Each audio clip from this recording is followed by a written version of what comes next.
ஆண்டு துவக்க விழா தெய்வ சேக்கிழார் மட்டம் கும்பகோணம் விழாவினை தலைமையை தாங்கி தலைமையேற்று நடத்தி தருமாறு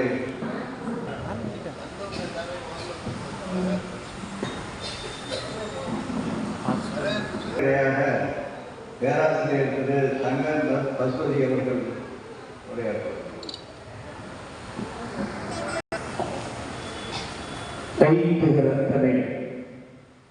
ஐந்து கரத்தனை ஆணை முகத்திலை இன்று இளம்புரை போல் நீச்சலை நந்தி மகண்டனை ஞான கொழுந்தினை புந்தியில் வைத்து அடிபோற்றுகின்றேனே. உலகலாம் உணர்ந்து ஓதற்கரியவன் நிலவுலாகிய நீர்மொழி வெளியன் அழகில் சோதியன் அம்பலத்து ஆடுவார் மலர் சிலம்படி வாழ்த்தி வணங்குவார். பூத்தவளே பூத்தவளே புவனம் 14 பூத்தவண்ணம் காத்தவளே பின் கறந்தவளே கரைகண்டனுக்கு மூத்தவளே என்றும் மூவா முகுந்தற்கு இளையவளே மாத்தவளே உன்னை என்றே மற்றொரு தெய்வம் கண்டிப்பதே. எல்லாம் அல்ல இறைவனுடைய திருவடிகளை மனமொழி மெய்களால் போற்றி வணங்கி வருகிறேன். சேக்கிழார் மன்றத்தின் 22ஆம் ஆண்டு துவக்க விழாவிற்கு வந்துள்ள வருகை புரிந்துள்ள அத்துணை பேரையும் முதற்கண் வருக வருகை என்று தன்னுடைய திருவடிகளை நினைந்து வணங்கி வரவேற்கிறேன். இங்கே இருந்தோடிருக்கின்ற வணக்கத்திற்கும் மரியாதைக்கும் உரிய சிறப்பு சொற்பொழிவாக்கக்கூடிய பவானி சிவன்மியார் திருக்கூட்டத்தை சார்ந்த ஐயா சித்தாந்த ஆசிரியர் சிவத்திரு தியாகராஜன் ஐயா அவர்களை முதற்கண் வருக வருக என்று உங்கள் சார்பாக வரவேற்கிறேன். அடுத்ததாக திப்பிராஜபுரத்தில் வந்துள்ள வணக்கத்துக்குரிய மரியாதைக்குரிய திருஞான சம்பந்த சுவாமிகள் அவர்களையும் குடும்பத்தினரையும் வருக வருக என்று இருகரம் கூப்பி வரவேற்கிறேன். ஒரு மரம் என்றால் பார்ப்பதற்கு அழகாக இருக்கும், கனிகள் இருக்கும், கிளைகள் இருக்கும், பழங்கள் இருக்கும். அதுபோலத்தான் இந்த சேக்கிழார் மன்றம். இந்த சேக்கிழார் மன்றத்துக்கு இந்த பழங்களை கொடுக்கக்கூடிய கனிகளை கொடுக்கக்கூடிய மரமாக இருந்தாலும் வேறாக இருந்து இதை செவ்வனே நடத்தி வருகின்ற தெய்வ புலவர் அருள்வரி செல்வர் கும்பாபிஷேக செல்வர் சேக்கிழார் மன்றத்தினுடைய செயலர் வணக்கத்திற்குரிய ஐயா பன்னீர்செல்வம் அவர்களை வருக வருக என்று வரவேற்று வருகிறேன். இங்கே தலைமையை ஏற்று தலைமை உரையை ஏற்று வந்திருக்கின்ற மரியாதைக்குரிய தேசிய நல்லாசிரியர் விருது பெற்ற ஐயா முனைவர் செல்வசேகரன் அவர்களை வருக வருக என்று வரவேற்றுகிறேன். அறிமுக உரையாக திருக்குழந்தை தெய்வ சேக்கிழார் வரலாறு முனைவர் தொல்காப்பிய செல்வர் பழுத்த தமிழ் மரபை பாலித்த புலவர் சேக்கிழார் மன்றத்தை நடத்தி வருகின்ற அருமை நண்பர் வெற்றி திருநாவுக்கரசு அவர்களை வருக வருக என்று வரவேற்று மகிழ்கிறேன். இங்கே எழுந்தவரிலிருந்து ஏதோ ஒரு சூழ்நிலை காரணமாக வர இயலவில்லை. அப்படிப்பட்ட திருப்பரங்குன்ற ஸ்ரீ காசி மடத்து அதிபர் அவர்களை வருக வருக என்று திசை நோக்கி தொழுதை வரவேற்கிறேன். அடுத்து நந்தியுடன் இருக்கின்ற சேக்கிழார் மன்றத்தினுடைய தூணாக விளங்கக்கூடிய NS நாராயணன் அவர்களையும் புறவர்களாக இருக்கக்கூடிய ராயாஸ்ரீ சீனிவாச அவர்களையும் தியாகராஜன் MBBS அவர்களையும் திருநாவுக்கரசு அவர்களையும் ராஜவேல் அவர்களையும் ராஜசேகர் பொருளாளர் சேக்கிழார் மன்றத்தினுடைய அன்பர் ராஜசேகர் அவர்களையும் பன்னீர்செல்வம் அவர்களையும் மரியாதைக்குரிய அம்பலவன் ஐயா அவர்களையும், நாராயணன் நாகராஜன் சுவாமிநாதன் ஐயா அவர்களையும், மாரியப்பன் அவர்களையும், காளிதாஸ் அவர்களையும் வருக வருக என்று வரவேற்று இன்னும் பல பேர் வந்திருக்கிறார்கள். அதிலே சுவாமிநாதன் கருப்பொரு சேர்ந்த அருமை என்பார், தம்பி பாலசண்முகம் அவர்கள், அபிமுகல் தர்மசாலை சேர்ந்த அருமை என்பர் சுவாமிஜி அவர்கள், மகாலிங்கம், மரியாதைக்குரிய ஞானமணி அவர்கள், அவனுடைய தகப்பனார் திரு கந்தசாமி பிள்ளை அவர்கள் மற்றும் ஐயா என்னுடைய வைத்தியநாதன் ஐயா வையலையா வந்திருக்கிறார்கள். அவர்களையும் மற்றும் விற்று போன அத்துணை பேரையும் எங்கள் எஸ்கே ஐயா தம்பி போய் வந்திருக்காரு. அன்னை கருணை இல்லம் மரியாதைக்குரிய அவர்களையும் வருக வருக என்று வரவேற்று திருவாரூரில் இருக்கிற சிவனடியார் திருக்கூட்டம் இது எங்களுக்கு பெருமையோடு பெருமை சேர்க்கிறது. அத்துணை பேருடைய இன்னும் சொல்ல போனால் இங்கு நீங்கள் சாதாரண மக்கள் அல்ல, சிவனடியார்கள் தான். சிவனடியார்களை ஒரு சாதாரண தொண்டன் திருவடியை தொழுது வணங்குவதாக நினைத்து உங்களை வருக வருக என்று இருகரம் கூப்பி வரவேற்று வந்தேன். நன்றி, வணக்கம்.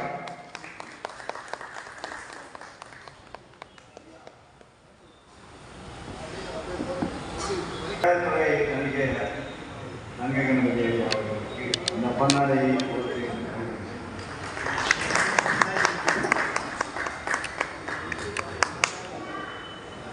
அடுத்தபடியாக முனைவர் சந்திரசேகரன் அவர்கள் தலைமையேற ஆற்ற இருக்கின்றார்.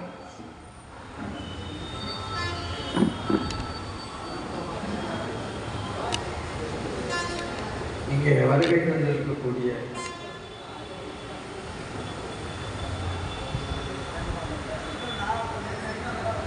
தெய்வ சேகரார் மன்றத்தின் சார்பாக பொன்னாடியை அணிவிக்கின்றனர். அனைத்து சார்ந்த மக்களையும் வணங்கி இன்று நடைபெறுகிற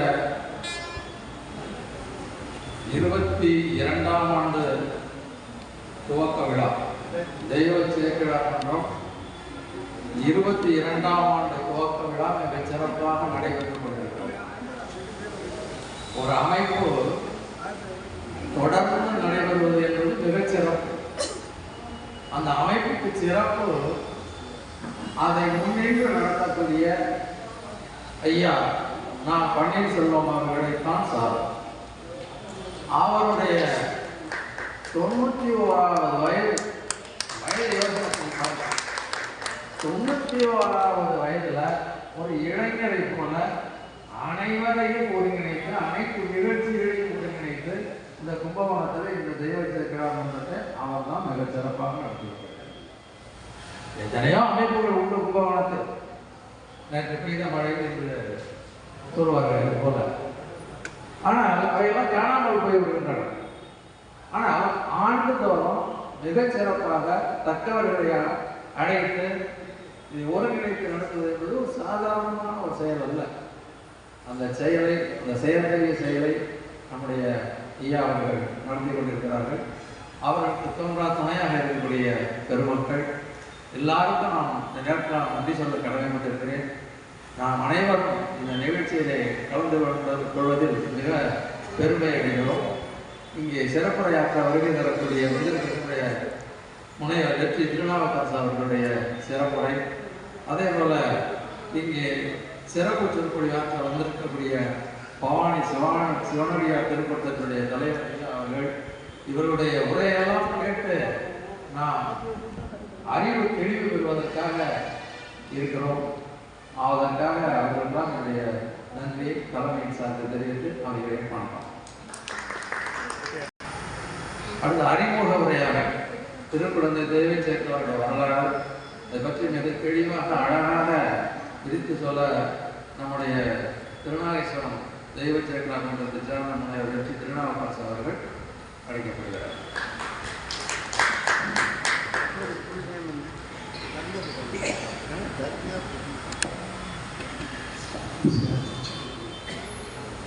தொக்கு சீர் கொண்ட தொகை விரிவாக்கினால் சொல்ல வந்த நிறாங்கள் ஆக்கி அப்பயனாவதி ஒன்றைவாள் சேக்குழாவடி செல்லி நிறுத்துவான். எல்லாம் அல்ல எம்பெருமானுடைய பெரும் கருணையினாலே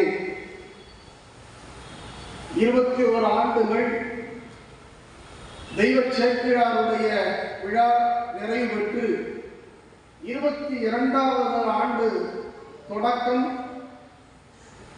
தொடங்கி இருக்கிறது. இந்த விழாவிற்கு வருகை தந்தவர்களை எல்லாம் காலத்தின் அருமை கருதி வணங்குகிறோம். இந்த விழாவிற்கு அறிமுக முறை என்று ஒரு நிகழ்வை ஏற்படுத்தி இருக்கிறார்கள். 21 ஆண்டுகளாக நடைபெறுகிற விழாவுக்கு அறிமுகம் தேவையில்லை. ஆனாலும் ஏன் எழுதியிருக்கிறார்கள் என்றால், இந்த சபையிலே என்னை அறிமுகப்படுத்துவதற்காக கும்பாபிஷேக ஈவோ அவர்கள் செய்த ஏற்பாடு. சேக்கிழாருக்கு அறிமுகம் தேவையா? அதே கும்பகோணத்தில் உள்ள தெய்வ சேக்கிழார் வரலாற்றை அறிமுகம் செய்வதற்கு திருநாகேஸ்வரத்திலிருந்து ஒருவர் வர வேண்டுமா? ஏன் தெய்வ சேக்கிழார் பெருமானுடைய உள்ளம் கவர்ந்த நாகநாத சுவாமியை நானும் வழிபாடு செய்யக்கூடிய அடியவனை சேக்கிழாரை அறிமுகப்படுத்துவதன் மூலமாக என்னை அறிமுகப்படுத்திக் கொள்வதற்கு ஒரு வாய்ப்பை தந்த நாகநாத சுவாமி நம்முடைய பன்னீர்செல்வம் ஐயா அவர்கள். ஏன் ஒரு வாய்ப்பை தந்த நாகநாத சுவாமி என்று குறிப்பிட்டேன் என்றால், அவர்கள் திருநாகேஸ்வரத்தில் நிர்வாக அதிகாரியாக பணி செய்த பொழுது பிறந்தவன். நான் பிறந்த பொழுது திருநாகேஸ்வரத்திலே சேக்கிழார் வழிபாடு தொடங்கியது. அந்த சேக்கிழார் மன்றத்திற்கு இப்ப வயது 59. ஒவ்வொரு ஆண்டும் வாரந்தோறும் பெரிய புராணத்தை பாராயணம் செய்து ஓராண்டு முடிந்த பிறகு அந்த பெரிய புராணத்திற்கு பூஜைகள் செய்து அந்த மரபை ஏற்படுத்தி தெய்வ சேக்கிழாருக்கு விழா எடுக்க தமிழகத்து மடங்களை எல்லாம் ஒருங்கிணைத்த நம்முடைய கும்பாபிஷேக ஈவோ அவர்களுக்கு இந்த விழா அவர்கள் அனுபவத்தில் ஒரு சிறு துளி. எப்படி ஆட வேண்டும் என்று நடராஜ பெருமானுக்கு நாம் சொல்லித்தர முடியுமா? நடனத்துக்கு இலக்கணம் வகுத்தவன் நடராஜ பெருமான். ஆனால் இலக்கணத்தை எடுத்துக்கொண்டு ஆடிக்கொண்டிருப்பவர்கள் பெண்கள். இன்றைய உலகத்திற்கு சைவத்தை காப்பாற்றுவதற்கு எவ்வளவு உறுதி வேண்டும்? தெய்வ சேக்கிழாருடைய வாக்கு. அதை வாழ்க்கையிலே கொண்டு வந்து எப்படி நடத்தப்பட வேண்டும்? நம்முடைய ஈவோ அவர்களுடைய செயல். 91 வயது என்று சொன்னார்கள். 91 வயது தானும் இயங்கி நம்மையும் இயக்க வைக்கிறது என்றால் இறைவனின் திருவருள் தான். அப்படி இது எங்க சொல்ற சேக்கிழார் பெருமான்? புனிதர் பேரவை என்று சொல்லுகிற பொழுது இந்த அவை ஒரு புனிதர். நாயன்மார்களை இதயத்திலே தாங்கிக் கொண்டு எங்கெல்லாம் இருக்கிறார்களோ புனிதரை தாங்குவதால் அவர்களும் புனிதர்கள் தான். இங்கே சொன்னார்கள், நம்முடைய பவானி ஐயா அவர்கள் வந்திருக்கிறார்கள். அவர் பெயர் தியாகராஜன். அவர் திருவாரூர் பெருமக்கள் இங்கு வராமல் இருக்க முடியுமா? நீங்கள் இருக்க வேண்டும். திருவாரூர் தான். திருவாரூருக்கு பின்னும் ஆரூர் கோயிலே கோயிலாக கொண்டீர்கள். அப்பர் பெருமான் இதுவா அதுவா கேட்கிறேன். அப்ப நீங்கள் எங்க இருக்கிறீங்களோ அந்த அடியார்கள் கூட்டம், சேக்கிழார் எங்க இருக்கிறாரோ அந்த அடியார்கள் கூட்டம். அந்த புனிதர் பேரவைக்கு என்ன வேலை? திருமுறைகளில் தான் நுகர்ந்த இன்பங்களை தான் நுகர்ந்து பிறருக்கும் தருகிற பணி. பொதி நலன் நுகர் தரு புனிதர் வேறன். தெய்வக்கவி சிவக்கவனை சிக்கைய செய்ய உரை எழுதினார்கள். அடியார்கள் வாழ்க்கையிலே பொதிந்திருக்கும் இன்பங்களும் அவர்கள் அவருடைய திருமுறைகளிலே பொதிந்திருக்கும் சிவானந்த தேனையும் தான் நுகர்ந்து பிறருக்கு தருகின்ற புனிதர்கள் வாழ்கிற பேரவை என்றார். இதை அப்படியே உள்வாங்கிக் கொண்ட நம்முடைய கும்பாபிஷேக ஈவோ அவர்கள் தான் அனுபவித்த சிவானந்தத்தை, தான் அனுபவித்த திருமுறையை, தான் அனுபவித்த சேக்கிழாரை திருநாகேஸ்வரம் அனுபவிப்பது போல இந்த திருக்குடந்தை அனுபவிக்க வேண்டும் என்பதனாலேதான் தெய்வ சேக்கிழார் மன்றத்தை தொடங்கி நடத்தி வருகிறார்கள். அவர்களுடைய திருப்பாதங்களை வணங்குவதை தவிர இந்த பிறவியில் நான் எதுவும் செய்ய முடியும். சேக்கிழார் பெருமான் உலகலாம் என்று தொடங்குகிற பொழுது மதம் கடந்து, இனம் கடந்து, மொழி கடந்து, உயிர் கடந்து, அக்னி உயர்நிலை என்ற வேறுபாடு கடந்து அன்பு ஒன்றையே நமக்கு இலக்காக கொண்டு பெரிய புராணத்தை அருளியிருக்கிறார்கள் என்றால் அந்த அன்பை யார் தன் வாழ்க்கையில் கொள்கிறார்களோ அவர்களால் இயக்க முடியும் என்பதுதான். இந்த வயதிலும் சிவபுரம் திருக்கோயிலை 2 முறை கும்பாபிஷேகம் செய்தார்கள். 95 ஆண்டுகளாக ராஜகோபுரத்தில் கும்பாபிஷேகம் நடைபெறாத இந்த திருக்கோயிலுக்கு வீடு வீடாக சென்று உட்கார்ந்து 1 லட்சம் ரூபாய்கள் 1977ஆம் ஆண்டு என்று கருதுகிறேன். 1982ல நான் 8ஆம் வகுப்பு படித்துக் கொண்டிருந்தேன். அப்ப அந்த கும்பாபிஷேகத்தை முன்னின்று நடத்தியவர்கள் அவர்கள். அப்ப அவர்கள் பூசலாராக மாறியதால் தான் சேரமான் பெருமாளாக வாழ முடிந்தது. சேக்கிழாராக மாறியதால் தான் இந்த மன்றத்தை செயல்படுத்த முடிந்தது. உலகத்தில் பேர் உண்டு. 3 இடத்துல நமக்கு பேரே கிடையாது. 3 இடத்துல சாப்ட்வேர் இன்ஜினியர் பிறந்துட்டாருன்னு கேட்க மாட்டாங்க, டாக்டர் பிறந்துட்டாரான்னு கேட்க மாட்டாங்க, குழந்தை பிறந்தாச்சுன்னு தான் கேட்பாங்க, பேர் கிடையாது. இது உலகத்திற்கு வந்த நாள். திருமணத்தன்னைக்கு பேர் கிடையாது, மாப்பிள்ளைய கூப்பிட்டு வாங்க சொல்ல போறாங்க. வாழ தொடங்குற நாள், இந்த உலகத்தை விட்டு செல்கிற நாள், பேர் கிடையாது. பேரினை நீக்கி பெயரிடுவார்கள். அன்னைக்கு எல்லாரும் பெயர் சுட்டுவாங்க. அப்ப உலகத்திற்கு வந்த நாள் பெயர் கிடையாது, வாழ தொடங்குற நாள் பெயர் கிடையாது, வாழ்வை முடித்து விட்டு செல்கிற நாள் பெயர் கிடையாது. ஆனால் தெய்வ சேக்கிழார் மன்றம் ஒன்றை இயக்கி அதை செயல்படுத்திக் கொண்டிருக்கிற 91 வயசிலும் அவர்களால் முடிகிறது என்றால் சேக்கிழார் உள்ள காலம் வரையிலும் நீங்கள் வாழ வேண்டும். நீண்ட உடல்நலத்தோடு, நிறைந்த உடல்நலத்தோடு எங்களுடைய வடிவையும் சேர்த்து நீங்கள் வாழ்ந்தால் சேக்கிழார் பெருமான் வாழ்ந்தார். மங்கையர்க்கரசியார் புராணத்தை தெய்வ சேக்கிழார் அருளுகிற பொழுது, மங்கையர்க்கு தனி அரசி எங்கள் தெய்வம் வளமருதிரு குலப்பொழுது வளைக்கை வாணி செங்கமல திருநடந்தை கண்ணி நாடாய் தென்னகுல பழிதீர்த்த தெய்வப்பாவை எங்கள் விழான் தம்பையர்வம் அருளினாலே. ஞான சம்பந்த பெருமான் இருக்கிறார். அவருடைய அருளினாலே இருந்தமிழ் நாடுற்ற இடர் நீக்கி பொங்கொழிவன் திருநீர் பரப்பினாரே போற்றுவார் கலங்கம்மாள் போற்றலாமே என்றார் தெய்வ சேக்கிழார். யாரெல்லாம் திருநீர் பூசுபவர்களை போற்றுகிறீர்களோ அவர்களை நான் போற்றுகிறேன் என்று தெய்வ சேக்கிழார் அங்கு போற்றினாரே. அந்த போற்றிய கூட்டம் தான் இங்கே எழுந்தருள் இருக்கிறார்கள். இங்கே திருநீர் பூசி அடியார்கள் எழுந்தருள் இருக்கிறார்கள். இத்தனை திருநீர் பூசி அடியார்களை எழுந்தருளச் செய்வதற்கு ஆசி வழங்கிய ஞானாலயத்திலிருந்து வந்திருக்கிறார், வித்யாலயத்திலிருந்து வந்திருக்கிறேன். நாம் விழா நடப்பது மடாலயத்தில் 3 ஆலயங்கள் இணைந்திருக்கும் இந்த விழாவிலே அறிமுக உரை என்பது தெய்வ சேக்கிழாருக்கல்ல, தெய்வ சேக்கிழாரை படிப்பதினாலே திருநாகேஸ்வரம் வெற்றி திருநாவுக்கரசுக்கு கும்பாபிஷேக ஈவ கொடுத்த ஒரு வாய்ப்பு. உங்களை வணங்குவதற்கு வாய்ப்பு தந்த பெருமானை வணங்கி விடைபெறுகிறேன். நன்றி, வணக்கம்.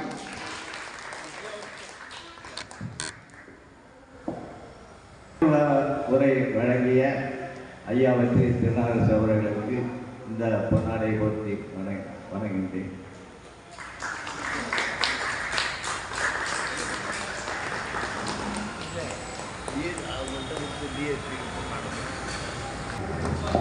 கும்பகோணம் துணை கண்காணிப்பாளர் காவல்துறை அவர்களுக்கு மரியாதை செய்யப்படுகிறது.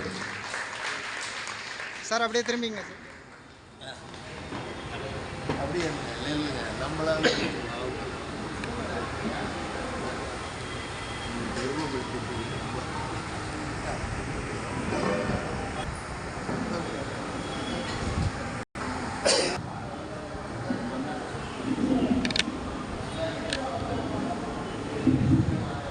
வராகிய அனந்த நடராஜனின் திருவருளை சிந்திக்கின்றோம்.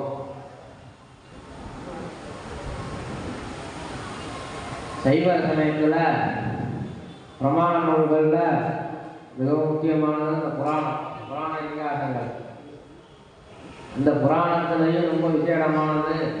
எல்லா புராணங்களும் ஈஸ்வரனுடைய வழக்கத்தை கூறிக்கொண்டிருந்தது. ஆனால் இந்த பெரிய புராணம் தான் ஈஸ்வரனுடைய பக்தர்களுடைய வரலாறு சரித்திரத்தை சேர்க்கிறார், அருள் செய்கிறார். இந்த சிவராகசியங்களுடைய நூலில் அம்பாளுக்கு சாமியை உபதேசம் பண்ணுறதா வருது. அது சிவராகசியம் அந்த இதிகாசம் 3 வகை. ராமாயணம், மகாபாரதம், சிவராகசியம். அந்த சிவராகசியத்தில் தான் நம்ம காரைக்கால் அம்மையார் நந்தர்வராக இருந்தால், அது போல நம்ம கண்டப்பன் அர்ஜுனனாக இருந்தால் போன்ற செய்தியை சாமி சொல்றார். அப்படி சேர்க்கிறார். 12ஆம் திருமுறையாக நம்ம திருத்தொண்டர் கதை சுந்தரமூர்த்தி நாயனார் அருள் செய்து, நம்பியாண்டார் நம்பி அதை அந்தாதியாக அருள் செய்து, அதை ஒரு காப்பியமாக புராணமாக சேர்க்கிறார், அருள் செய்தார். அது தென்னாட்டுக்கு சிறப்பு திருத்தொண்டர் தொகை, தமிழுக்கு சிறப்பு திருத்தொண்டர் தொகை. இப்படி கொண்ட அந்த நூலை அருள் செய்தவர் நம்ம திருநாகேஸ்வரத்தில் அவர் நிறைய சாமிக்கு ரொம்பவும் ஆன்மார்த்தம் பற்றி அறிய முடியாது. நம்ம நாகராஜன், ஆமாம், நாகராஜன் தான் நம்மளுடைய ஆன்மார்த்த மூர்த்தி. அந்த கோவிலுக்கும் பல பல திருப்பணி செஞ்சிருக்காரு. அது போல நம்ம அந்த ஊரை பற்றி சொல்கிறப்பவும் ரொம்ப விசேஷமாக கூறுவார். அவருடைய புராணத்தை சேக்கிராருடைய புராணத்தை அருள் செய்தவர் நம்ம உமாவதி சிவாச்சாரியார். அது திருமுறை கண்ட புராணம், சேக்கிரார் புராணம், சேக்கிரார் பிள்ளை தமிழ், அப்புறம் இருந்தால் திருத்தொண்டர் புராணம், சூசகம்னு ஒரு பாலமுக நாவலர்.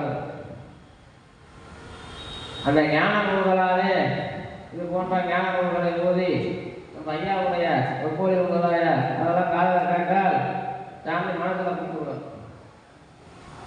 அதனால நம்ம ஐயாவுடைய திருப்பணி இந்த பரமேஸ்வரனுடைய திருவருளால் மேலும் மேலும் வளரட்டும். நம்ம உமாபதி சிவாச்சாரியார் சொல்வது போல வைதீக சைவம் பறக்கவே, வையமெல்லாம் வைதீக சைவம் பறக்கவே அவர்களுக்கு கூறி அனைவருக்கும் நமஸ்காரம். இதுவரை அருளாட்சி வழங்கிய சித்தராஜபுரம் ஸ்ரீ சிவ திருஞான சம்பந்தம் அவர்களுக்கு மரியாதை செய்யப்படுகிறது.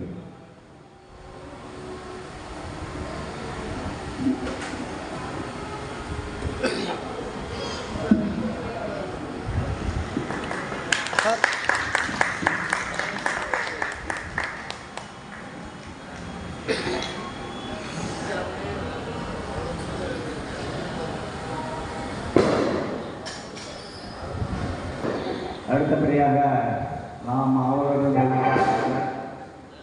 சிறப்புரையாற்ற ஐயா பவானி தியாகராஜன் அவர்கள் இருக்கின்றவர்கள். தியாகராஜன் ஐயா அவர்கள் உரையாற்றுவார்கள்.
நால்வர் பொற்றாள் எம் உயிர் துணையே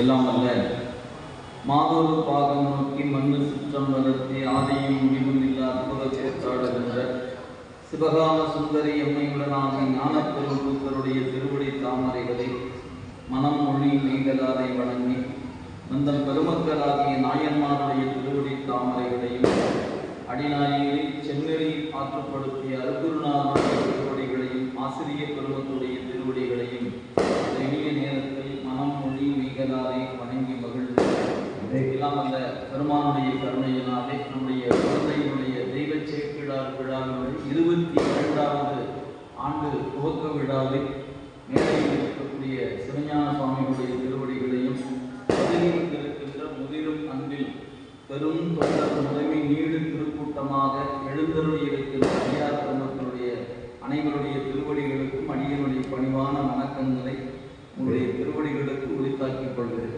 இடையூறுக்கு மன்னிக்கவும். ஐயா அவர்களுக்கு மரியாதை செய்ய இருக்கின்றோம். முடிந்தவுடன் உரையாற்றுவோம்.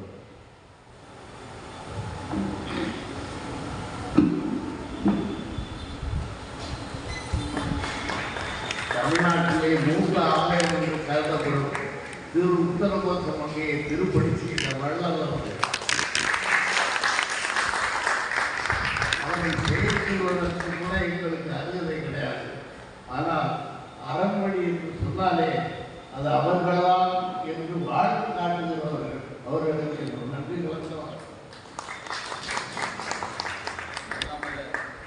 பெருமானுடைய திருவருள் கருணையினாலே குழந்தை மாநகரில் தொடர்ந்து 21 ஆண்டுகள் இந்த விழாவை நடத்தி 22வது ஆண்டில் நாம் தொடர்ந்து பயணித்த இந்த இனிய தருணத்தில் உங்களை எல்லாம் சந்திக்கின்ற வாய்ப்பு நம்முடைய பெருமானுடைய அருளினாலே நம்முடைய பள்ளிகளுடைய வாயிலாக அடியார் பெருமக்களை சந்திக்கின்ற வாய்ப்பு இன்றைய நாளில் கிடைக்கப்பட்டிருக்கிறது.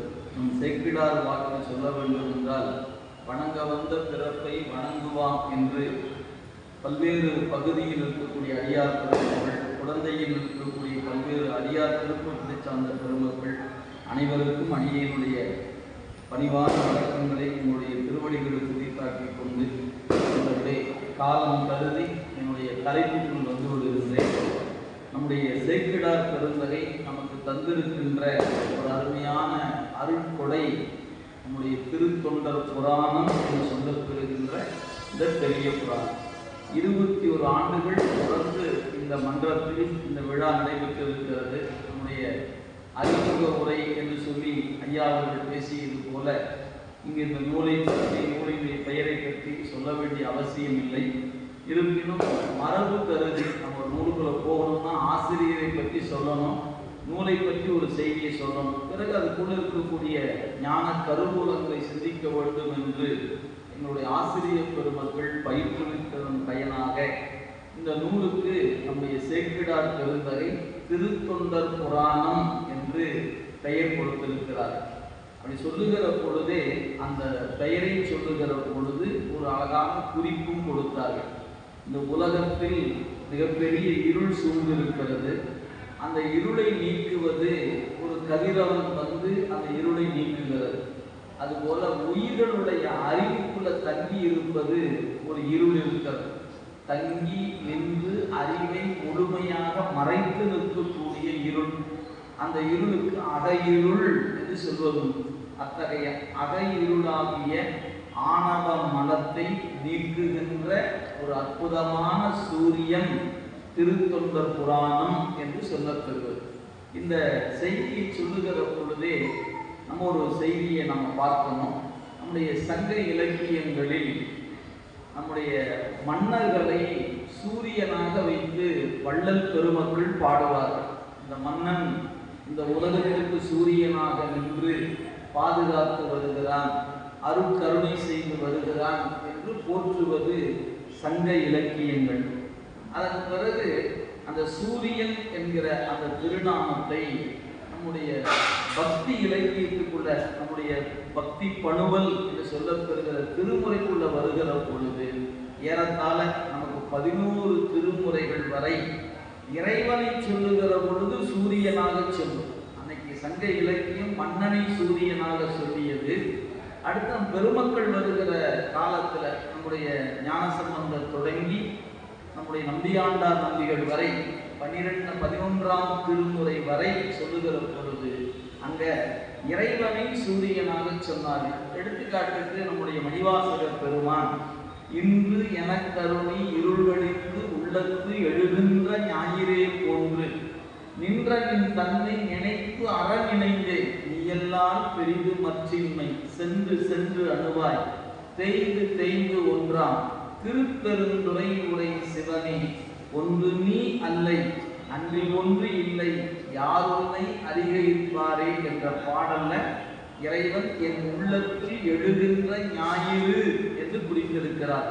அப்ப சங்க இலக்கியம் மன்னனை ஞாயிறு என்பது நம்முடைய பெருமக்கள் திருமுறைகள்ல இறைவனை சொன்னார்கள். நம்முடைய சேக்கிழார் பெருமான் நூலே ஞாயிறு என்று எடுத்து காட்டி இருப்பதை எண்ணி பார்க்க வேண்டும். இதெல்லாம் உங்களுக்கு ஒரு அற்புதமான செய்தியாக இருக்கிறது. அதுபோல சங்க இலக்கியத்துல அந்த வள்ளல் என்று சொல்லுகிற பொழுது மன்னனை வள்ளல் என்றார்கள். நம்முடைய பெருமக்கள் இறைவனை வள்ளல் என்றார்கள். நம்முடைய சேக்கிழார் பெருமான் தொண்டர்களை வள்ளல் என்று குறித்திருக்கிறார். இதெல்லாம் நம்ம நூல்ல பார்க்கும்போது காணப்படுகிற செய்தி. எனவே வள்ளலாரை முன் கண்டனர் வாக்கின் மன்னவனார் என்று சொல்லும்போது இறைவனை வள்ளல் என்று சொன்னார். வான் பழித்து மண் புகுந்து மனிதரை ஆட்கொண்ட வள்ளல் என்றார் மணிவாசக பெருந்தரை. அதுபோல தொண்டரை சொல்லுகிற பொழுது ஆங்காங்கு வள்ளலார் வள்ளலார் என்று நாயன்மார்களை வள்ளலார் என்ற சொல்லாட்சியில காட்டியிருப்பார் நம்முடைய தெய்வ சேக்கிழார் பெருந்தரை. அந்த வகையில் இந்த நூல் நமக்கு செய்கின்ற மாற்றம் என்ன என்று சொன்னால் அறிவுக்குள் இருக்கின்ற அறியாமை என்கிற இருளை நீக்குவதில் இது செங்கதிரவன் போல் என்று குறிப்பிடப்படுகிறது. இந்த பாட்டை படிக்கும் போதெல்லாம் நீங்க சித்தாந்த சாத்திரத்தையோடு ஒப்பீடு செய்தால்தான் அந்த பாட்டில் இருக்கிற ஆழமான பொருள் நமக்கு புலப்படும். நம்முடைய உமாபதி சிவனார் திருவருட்பயன் என்ற நூல் சொல்லுகிற பொழுது இருள் என்பதற்கு இலக்கணம் சொன்னார். வெளியே இருக்கக்கூடிய இருள் எல்லா பொருளையும் மறைத்து கொண்டு தன்னை காட்டி நிற்கும். ஆனா இந்த இருள் என்பது எல்லா பொருளையும் மறைக்கும், தன்னையும் மறைத்து நிற்கும். ஒரு பொருளும் காட்டாது இருந்தர்.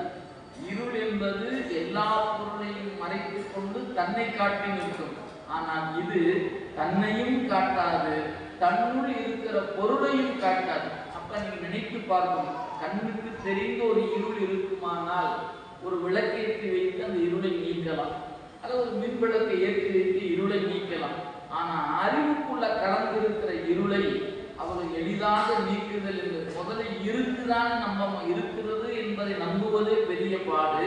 அதன் பிறகு இருக்கிறது என்று உணர்ந்த பிறகு அதை நீக்குவது எவ்வாறு என்று கருதுகிற பொழுது நம் சேக்கிழார் பெருமான் சொன்னார், இந்த நூலை இந்த பெயரை நீ சொன்னாலே இருள் நீங்கும் என்று சொன்னார். அதான் ஒரு திருத்தொண்டர் புராணம் என்பான் என்று சொல்லுகிற பொழுதே அதனுடைய பெருமையை நமக்கு உணர்த்துகிறார்.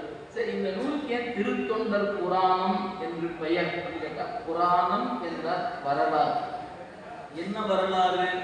நாயன்மார்களுக்கு இறைவன் அருள் செய்த வரலாற்றை சொல்லுவதனால இது தொண்டர் புராணம் என்று நமக்கு ஒரு பெயர் பார்க்கிறோம். அதுக்கு திரு என்பது அடையாளம் இருக்கிறது. அந்த திரு என்ற சொல்லுக்கு நம்ம எவ்வளவோ பொருள் சொல்லலாம். இருந்தாலும் சிவம் என்பதே அதனுடைய அதிகபட்சமான பொருள். சிவமே பெரும் திரு எய்திற்றிலேன் என் திருவடிக்காம் என்று போற்றுவதை பார்க்கிறோம். நம்முடைய பெருமக்கள் ஆங்காங்கு இறைவனை போற்றுகிற பொழுது திருவே என் செல்வமே தேனே என்கிறார் நம்முடைய அப்பர் பெருமான். சென்றடையா திருவுடையானை என்கிறார் ஞானசம்பந்த பெருந்தரை. திருவே என் செல்வமே என்று சொல்வது போல திருவும் மெய்ப்பொருளும் செல்வமும் எனக்கு சீருடை கழகல் என்கிறார் நம்பி ஆரூரர் பெருமான். எனவே திரு என்ற சொல்லுக்கு பல்பொருள் இருந்தாலும் கூட சிவம் என்பதே உயர்ந்த பொருளாக இருக்கிறது. அப்ப சிவபெருமானை வணங்குகிற தொண்டருடைய வரலாற்றை சொல்வதனால இதற்கு திருத்தொண்டர் புராணம் என்று சொல்லப்படுகிறது. இல்ல பெரியவர்கள் சொல்லும்போது சொல்வார்கள், தொண்டர் என்றால் யார் அப்படிங்கிற ஒரு கேள்வி இருக்கிறது. தொண்டு செய்பவர்கள் தொண்டர்கள் அப்படின்னு சொல்லிடலாம். இது எளிமையா சொல்லுகிற பொருள். ஆனா தொண்டு என்ற ஒரு அந்த சொல்லுக்கு 9 என்கிற எண்ணை நம் பெரியவர்கள் வரையறை செய்திருக்கிறார். 9 என்ற எண்ணுக்கு தொண்டுன்னு பேர். ஏன் 9 என்ற எண்ணுக்கு தொண்டு? அது எதுவாக இருந்தாலும் அது ஏன் அவ்வாறு வைத்தார்கள் கேட்டா, 9ஐ எத்துணை முறை பெருக்கி கூட்டினாலும் 9ஆகத்தான் வந்து நிற்கும். அதுபோல தொண்டர்கள் செல்வம் உள்ள பொழுதும் வறுமை உள்ள பொழுதும் ஒரு பதவி பெறுகிற பொழுதும் இழக்கிற பொழுதும் தன் நிலையில் கொண்ட குறிக்கோள் இருந்து வழுவாதவர்கள் தொண்டர்கள்.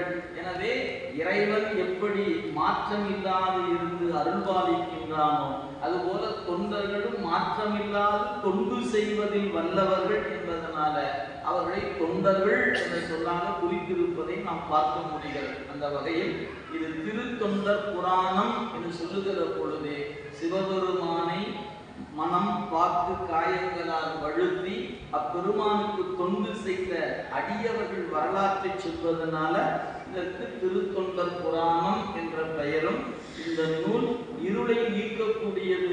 எத்தகைய இருளை நீக்கும்? அறிவுக்குள் கலந்திருக்கின்ற அறியாமை என்கிற இருளை நீக்குகின்ற புராணம் என்று நமக்கு பெரியவர்கள் அருள் செய்திருப்பதை பார்க்கிறோம். இதற்கு இன்னொரு பெயர் உண்டு, பெரிய புராணம் என்று இதுக்கு ஒரு பெயர் இருக்கிறது.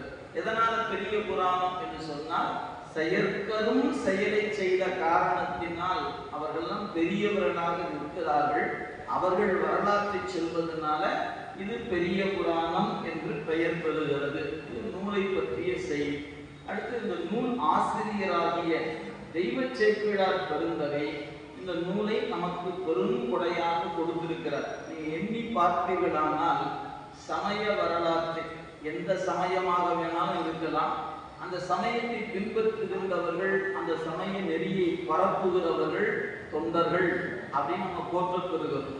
அப்படிப்பட்ட ஒரு பெருமை அந்தந்த சமயத்தை பின்பற்றுகின்ற அந்த சமய நெறியிலிருந்து பணி செய்கிற அந்தவர்களுக்கு தொண்டர்கள் சொல்லலாம். ஆனால் திருத்தொண்டர் புராணம் என்று சொல்லக்கூடிய இந்த நூலை போல உலகத்தில் வேறொரு நூல் இல்லை என்று சொல்லலாம். காரணம் என்னவென்று சொன்னால், மற்ற சமயங்கள் அந்த தெய்வத்தை போற்றுகிற நூலை கொண்டிருக்கிறது.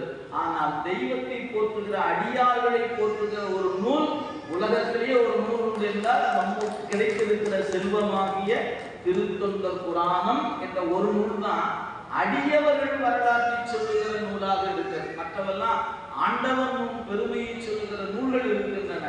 ஆனால் தொண்டர் பெருமையை சொல்லுகின்ற ஒரு ஒப்பற்ற ஒரு நூல் இருக்குமானால் வேறு எந்த சமயங்களுக்கும் இல்லாத பெருமை நம் சமயத்துக்கு தான் இருக்கிறது. உதாரணத்துக்கு இன்னைக்கு வைணவ நெறி இருக்கிறது, அதுலேயும் ஆழ்வார்கள் என்று 12 பேர் இருக்கிறாங்க. அவங்களும் எவ்வளவோ பணிகளை செய்திருக்கிறார், தமிழுக்கு செய்திருக்கிறார்கள், அந்த சமயத்துக்கு செய்திருக்கிறார்கள். ஆனால் அந்த சமயத்திற்கு ஒரு தெய்வ சேக்கிழார் போல ஒருவர் கிடைக்கல என்பது வரலாற்று உண்மை. ஆனால் நமக்கு கிடைத்திருக்கிறது ஒரு தெய்வ சேக்கிழார் என்பது. அதனால சொன்னாங்க, பாக்கிய பயனாப்பதி குன்றைவாள் சேக்கிழான் சென்னி வைப்பான் என்று பெரியவர்கள் போற்றினார். எனவே நம் பாக்கிய பயன் நாம் எத்தனையோ பிறவிகளை செய்து வைத்த புண்ணியம், சைவமும் தமிழும் செய்து வைத்த புண்ணியம்தான் ஒரு தெய்வ சேக்கிழார் பெருந்தகை என்கிற ஒருவர் நமக்கு கிடைத்திருக்கிறார் என்பதை நாம் எண்ணி பார்க்க வேண்டும். நீங்க ரொம்ப ஆழமா படிச்சு பார்த்தோம்னா ஒரு உண்மை நமக்கு புலப்படுகிறது. மூல நூலை முழுமையாக படிக்கும் போது ஒவ்வொரு நாயன்மார்களுக்கும் பெருமான் எவ்வளவு பெரிய அருள் செய்திருக்கிறார், கருணை செய்திருக்கிறார் அப்படி தனித்தனியாக நம்ம பார்க்கிறோம். சரி, இந்த மொத்த அருளும் ஒருத்தருக்கே கொடுத்திருக்கிறார்னா அது தெய்வ சேக்கிழாருக்கு தான் மொத்தம் கொடுக்கப்பட்டது. ஒவ்வொருத்தருக்கும் ஒவ்வொரு அருள் கொடுத்தார். நீங்க 63 வகையாக அருள் செய்தார் என்று வைத்துக் கொண்டார். 63ஐயும் ஒன்றாக கலந்து ஒருத்தர் கொடுத்திருக்கிறார் சொன்னார் அது சேக்கிழார் பெருமானுக்கு தான் அந்த அருள் கருணையை தந்திருக்கிறார் என்பதை நாம் காண முடிகிறது. இந்த வரலாற்று நூலை தந்திருக்கிற சேக்கிழார் பெருந்தகை நமக்கு மிக உயர்ந்த இடத்துல சைவ உலகத்தில் வைத்து போற்றப்பெறுகிறோம். ஏனென்றால் தெய்வத்தன்மை உடைய புலவர்கள் என்று சொன்னால் 2 பேர் தான். ஒருவர் திருவள்ளுவர் பெருந்தகை, மற்றொருவர் நம் தெய்வ சேக்கிழார் பெருந்தகை என்று போற்றுகிறோம். அதுலயே நாம பார்க்கிறோம், எத்தனையோ இன்னைக்கு வள்ளுவர் பெருந்தகைக்கு பிறகு இன்னைக்கு நமக்கு அவருடைய காலம் எடுத்துக்கொண்ட ஒரு 1200 ஆண்டுகள் வரை எத்தனையோ புலவர்கள் இந்த மண்ணில் வந்து சென்று விட்டார்கள். இன்றைய காலத்துல 2000 ஆண்டுகள் கடந்திருக்கிற நிலையில எத்தனையோ புலவர்கள் வந்திருக்கிறார்கள். ஆனால் அத்துணை பேருக்கும் தெய்வம் என்கிற சொல் அடையாக இல்லை. 2 பேருக்கு அடைமொழி இருக்கிறது. அது வள்ளுவர் பெருந்தகை ஒருவர், மற்றொருவர் நம்முடைய கொன்றை வழிபாடு தெய்வ செய்கிறார் பெருந்தகை என்று போற்றுவதன் வாயிலாகவே அவருடைய பெருமை என்னவென்பதை நாம் அறிந்து கொள்ள முடியும். சரி, இந்த வரலாற்று நூலாக இருக்கக்கூடிய இந்த பெரிய புராணம் எவ்வாறு நமக்கு கிடைத்திருக்கிறது அப்படின்னு காணும்போது, நம்முடைய சோழ பேரரசை ஆண்டு வந்த மன்னனை நெறிப்படுத்துவதற்காக ஒரு அறம் சொல்லுகின்ற வண்ணமாக, மன்னா உன்னுடைய அறிவு இதுபோல உலகியல்ல சென்று மயங்கக்கூடாது, நீ மடைமாற்றம் பெற்று நெறிக்கு ஆட்பட வேண்டும் என்று அறிவுறுத்தினார். அவர் அந்த நெறியில மடை மாற்றம் பெற்றார். பெற்ற காரணத்தினால நான் பெற்ற இன்பம் இவ்வையகம் பெற வேண்டும் என்று அனபாய சோழர் கருதினார். எனவே நமக்கு ஒரு நூலாக வடித்து கொடுக்க சொன்னார். அவரும் பல்வேறு திருத்தலங்கள், நாயன்மார்கள் அவதரித்த திருத்தலங்கள், வரலாற்று குறிப்புகள் எல்லாவற்றையும் திரட்டி எடுத்துக்கொண்டு நேராக புத்த பெருமான் திருவடியில் போய் வைத்து, மன்னன் இப்படி ஒரு பணியை பணித்திருக்கிறார், பெருமானே நீரே எனக்கு அருள வேண்டும் என்று விண்ணப்பம் செய்கிறார். அப்படி விண்ணப்பம் செய்த பொழுது இறைவன் உலகெல்லாம் என்று ஒரு சொல்லை எடுத்து கொடுத்தார் என்று நாம் பார்க்கிறோம். சரி, அந்த உலகெல்லாம் என்று ஒரு சொல்லை எடுத்து கொடுத்து இந்த புராணத்தை பாடுமாறு பெருமான் அருள் செய்தார். பிறகு அந்த நூல் அவரால் முழுமையாக நிறைவு செய்யப்படுகிறது. அப்படி பார்க்கும் பொழுது நமக்கு ஒரு குறிப்பு, நம்முடைய மீனாட்சி சுந்தரம் பிள்ளை அவர்கள் குறிப்பிடும் போது சொல்றாங்க, ஒரே ஒரு சொல் தான் நமக்கெல்லாம் கேட்கிற மாதிரி சொன்னாரு, மீதி எல்லாம் சேக்கிழாருக்கு சொல்லிட்டாருன்னு சொல்வார். ஏன்னா மீதி யாரும் நம்ம காலுக்கு கேட்கல, நம்ம காலுக்கெல்லாம் கேட்டது ஒரு சொல்லு தான் இங்க கேட்டது இருக்கிற மக்களுக்கு. மீதி எல்லாம் இறைவன் அவருக்கு சூக்குமை வாக்குல நின்று அவருடைய அறிவுக்குள்ள உணர்த்தியதுதான் இந்த திருத்தொண்டர் புராணம் என்று நம்முடைய சேக்கிழார் பெருந்தகையின் பெருமையை நம்முடைய சேக்கிழார் பிள்ளை தமிழ் என்கிற நூல்ல மீனாட்சி சுந்தரம் பிள்ளை அவர்கள் குறித்திருப்பதை நாம் நினைந்து பார்க்கிறோம்.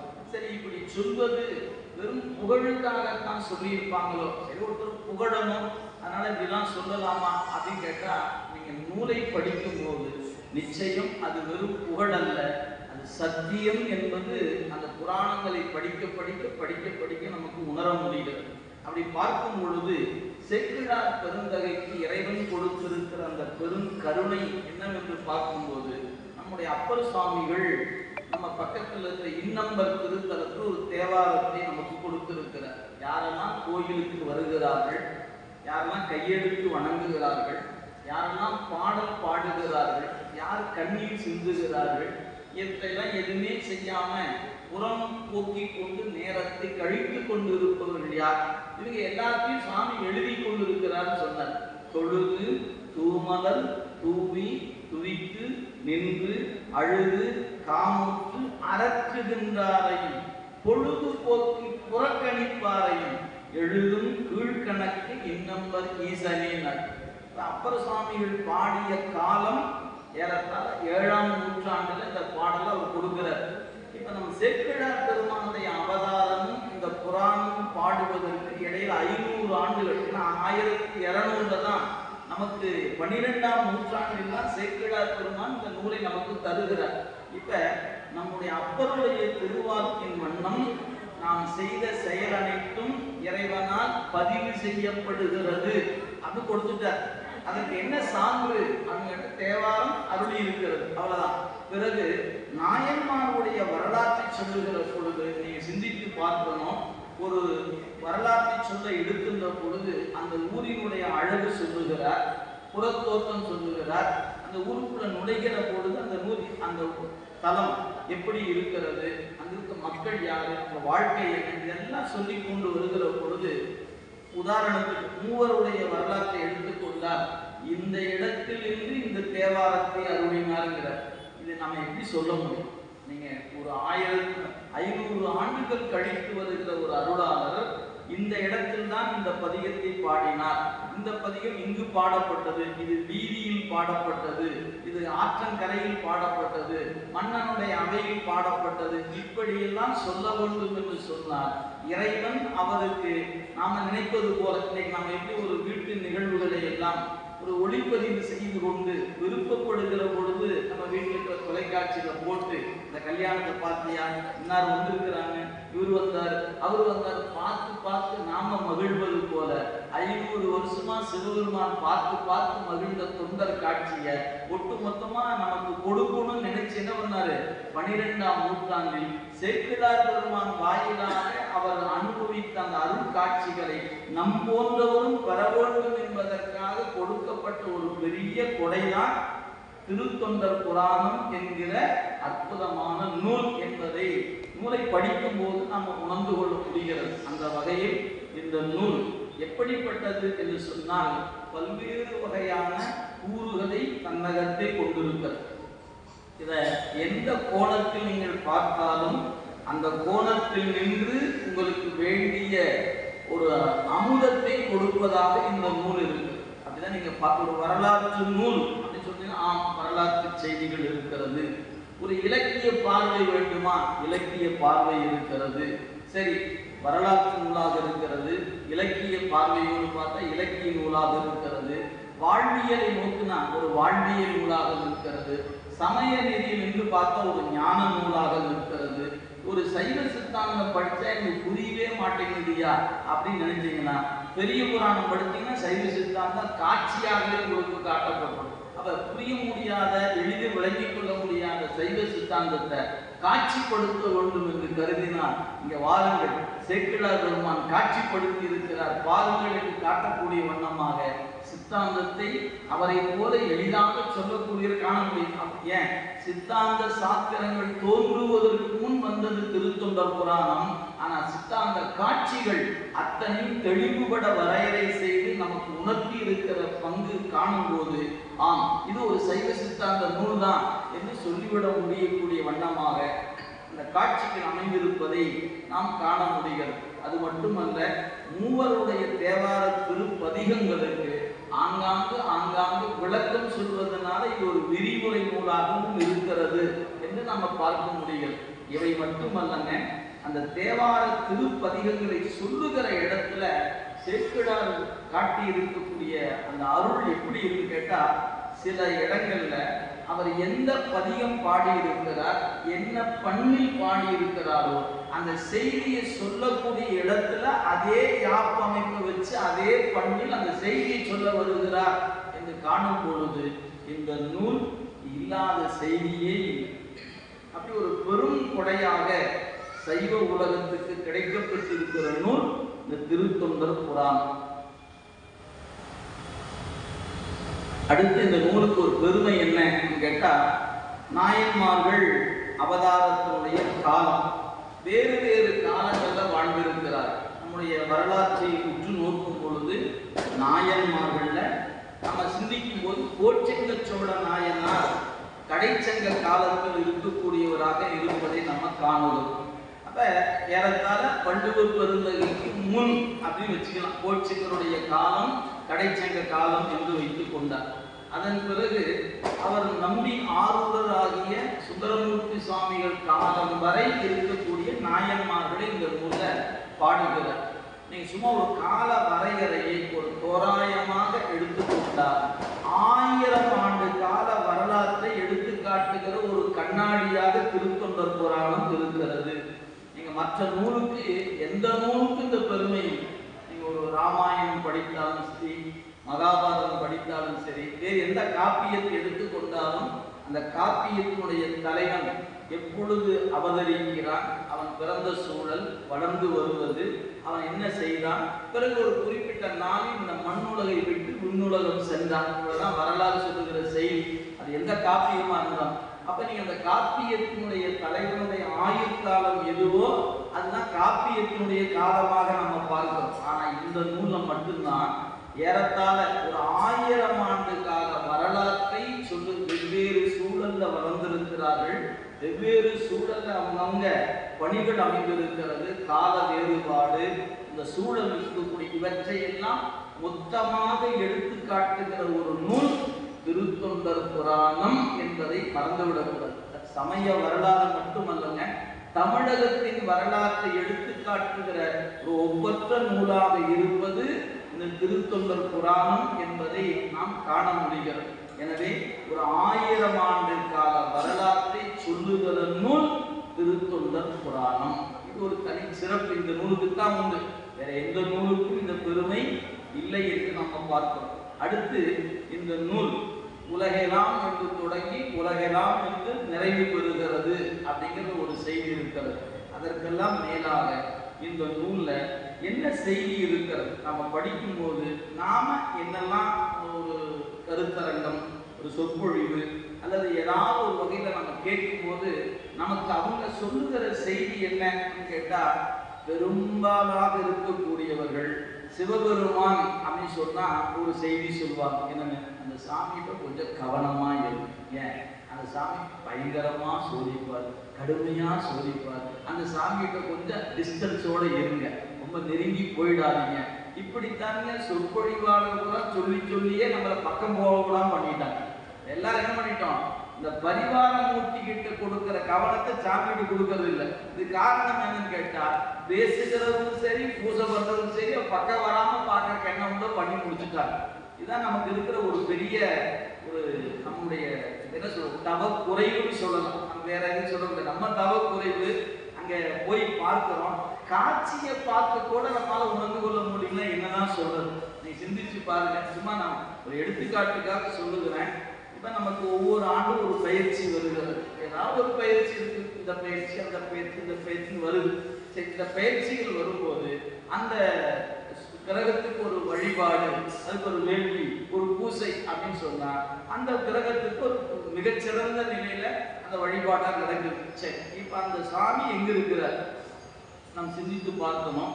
நீ எந்த கோயில் எடுத்துக்கொண்டாலும் சரி, நம்முடைய குழந்தை நம்முடைய பெருமான் திருக்கோயிலாக இருந்தாலும் சரி, எந்த சிவாலயமா எடுத்துக்கொண்டாலும் அந்த ஆலயத்துல இந்த நவகிரகங்கள் என்று சொல்லக்கூடியவை 9 பேர்.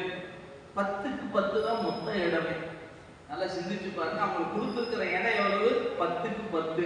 சரி, அந்த 10ல 9 பேரும் நின்றுகிட்டு தான் நிக்கணும். உட்கார்றக்கெல்லாம் இடம் இல்லை, அவங்களுக்கு நிக்கிற இடம் தான் கொடுத்துருக்கிறாங்க. சரி, அந்த அவ்வளவு பெரிய கோயில்ல உள்ள நம்ம ராஜகோபுரம் கடந்து, முதல் பிரகாரம் கடந்து, 2ஆம் பிரகாரம் கடந்து, 3ஆவது பிரகாரத்துக்கு போய் அதுல போனோம்னா மகாமண்டபம் கடந்து, அர்த்த மண்டபம் கடந்து, அதே கருவறையில போனா எல்லாத்துக்கும் மேல நிலமட்டத்திலேயே மிக உயர்ந்த இடத்துல அவர் அமர்ந்திருக்கிறார். இந்த கோபுரங்களை பார்த்தீங்கன்னா எல்லா கலசங்களை விட அவருடைய கருவறையில் இருக்கிற அந்த உயரம் தான் மிக அதிகமாக இருக்கு.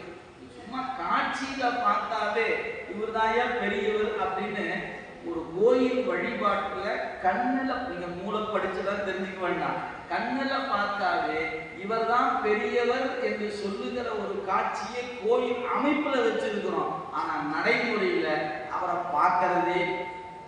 இங்கிருந்து திருநள்ளாருக்கு போனோம்னா அந்த தூண்ல இருக்கக்கூடிய சனீச்சரனுக்கு கொடுக்கிற ஒரு மதிப்பும் ஒரு வழிபாடும் அங்க இருக்கிற மூலவருக்கு கண்டுக்கிறதே. அவரு போனா ஃப்ரீயா பார்க்கலாம், இவரு போனா டிக்கெட் வாங்கி பார்க்கலாம். நம்ம அது டிக்கெட் வாங்கிட்டு போய் இங்கதான் நிக்க பாக்குறானே ஒழிய, ஆனா நம்ம சாமி சும்மா தான் இருக்கிறாரு, கூட்டம் இல்லை, ஒண்ணும் இல்லை, போனோம்னா நல்லா இருக்கு நம்பருமான எல்லாம் பார்க்கலாமே, பார்க்கறாங்கன்னு கேட்டா இல்லை. என்ன காரணம்? வேற ஒன்று காரணம் இல்லைங்க. இந்த திருத்தொண்டர் புராணம் என்கிற நூல் ஒவ்வொரு வீட்டுக்கும் போகாததான் காரணம்.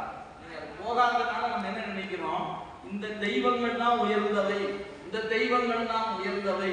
அப்ப நம்ம சாமி என்னவா இருக்கிறாரு அப்படின்னு நமக்கு தெரியல. அவரு சோதிக்கிறாரு, அவரு துன்பப்படுத்துவாரு, கஷ்டப்படுத்துவாரு, இப்படியே சொல்லி பழகிட்டார். உண்மை அது அல்ல என்பது நாம விளங்கிக் கொள்வதற்கே ரொம்ப காலம் ஆயிடும். அப்ப நீங்க அது அந்த உண்மை எப்ப விளங்கும் அப்படின்னு கேட்டா, தேவாரம் திருவாசகம் போன்ற நூலை வாசிக்கணும். வாசித்தா விளங்கிடுமா என்ன? ஏன் நம்ம அதை படிச்சுதான் கோளறுபதியை பார்த்து நவகரத்தை சுத்திட்டு இருக்கிறோம்.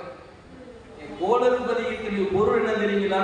இந்த 9 பேரும் உன்னை ஒண்ணும் பண்ண மாட்டான், நீ சாமியை கும்பிடு நல்லா இருப்பேன்னு சொல்றதுதான் ஞானசம்பந்தர் அருளினார். நாம என்ன பண்ணிட்டோம், 9 பேர் பக்கத்துல அந்த பாட்டை எழுதி வச்சு இவங்க சுற்றும் போது இந்த பாட்டை பாட வச்சுட்டோம். இப்ப ஆசிரியர் நல்ல நல்ல அவை நல்ல நல்ல அடியார் அவருக்கு மிகவே என்ன பண்ணிருக்கா, 9 சுத்து அவர் தான் சுத்திருக்காரு. அங்க சுத்தாதங்கிறதுக்கு அந்த பாட்டே பாடினார். நமக்கு நாளும் போலும் தீயவாம் எனின் நன்மை தரும் என்று நாகேஸ்வரத்து பெருமானை நாளும் நன்னினார்.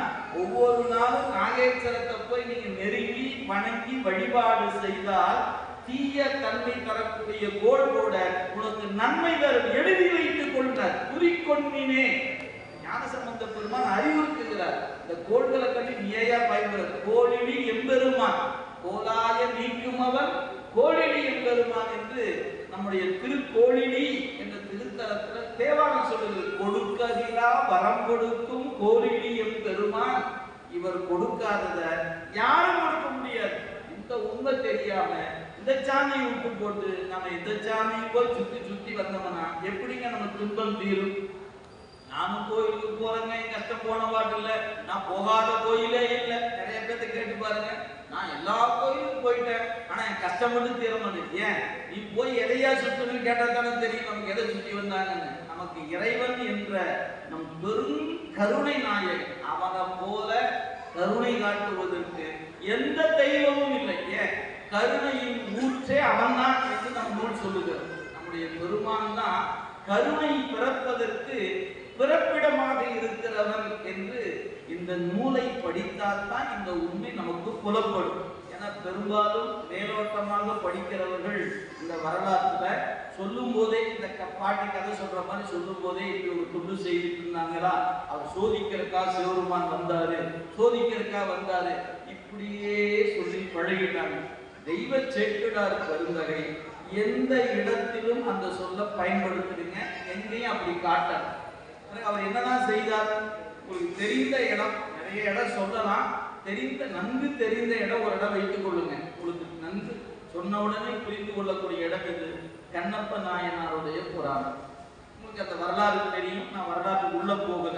அவங்க என்ன செய்தி, அவர் போனாரு, 6வது நாள் மேல போய் குடுமித்தேவரை காணுகிறார். வலது கண்ணுல உதிரம் அப்படியே வழிந்து கொண்டு இருக்கிறது. பார்த்தாரு, பதைவதைக்கு போனாரு, மயக்கு போட்டு கீழே விழுந்துட்டார். சிறிது நேரம் கழித்த பிறகு எழுந்தார். கண்ணை போய் கையை வச்சு கொடுத்து கொடுத்து பார்த்தார், நிக்கல. கையை வச்சு அப்படியே அழுத்தி பார்க்கிறார், அப்பவும் நிக்கல.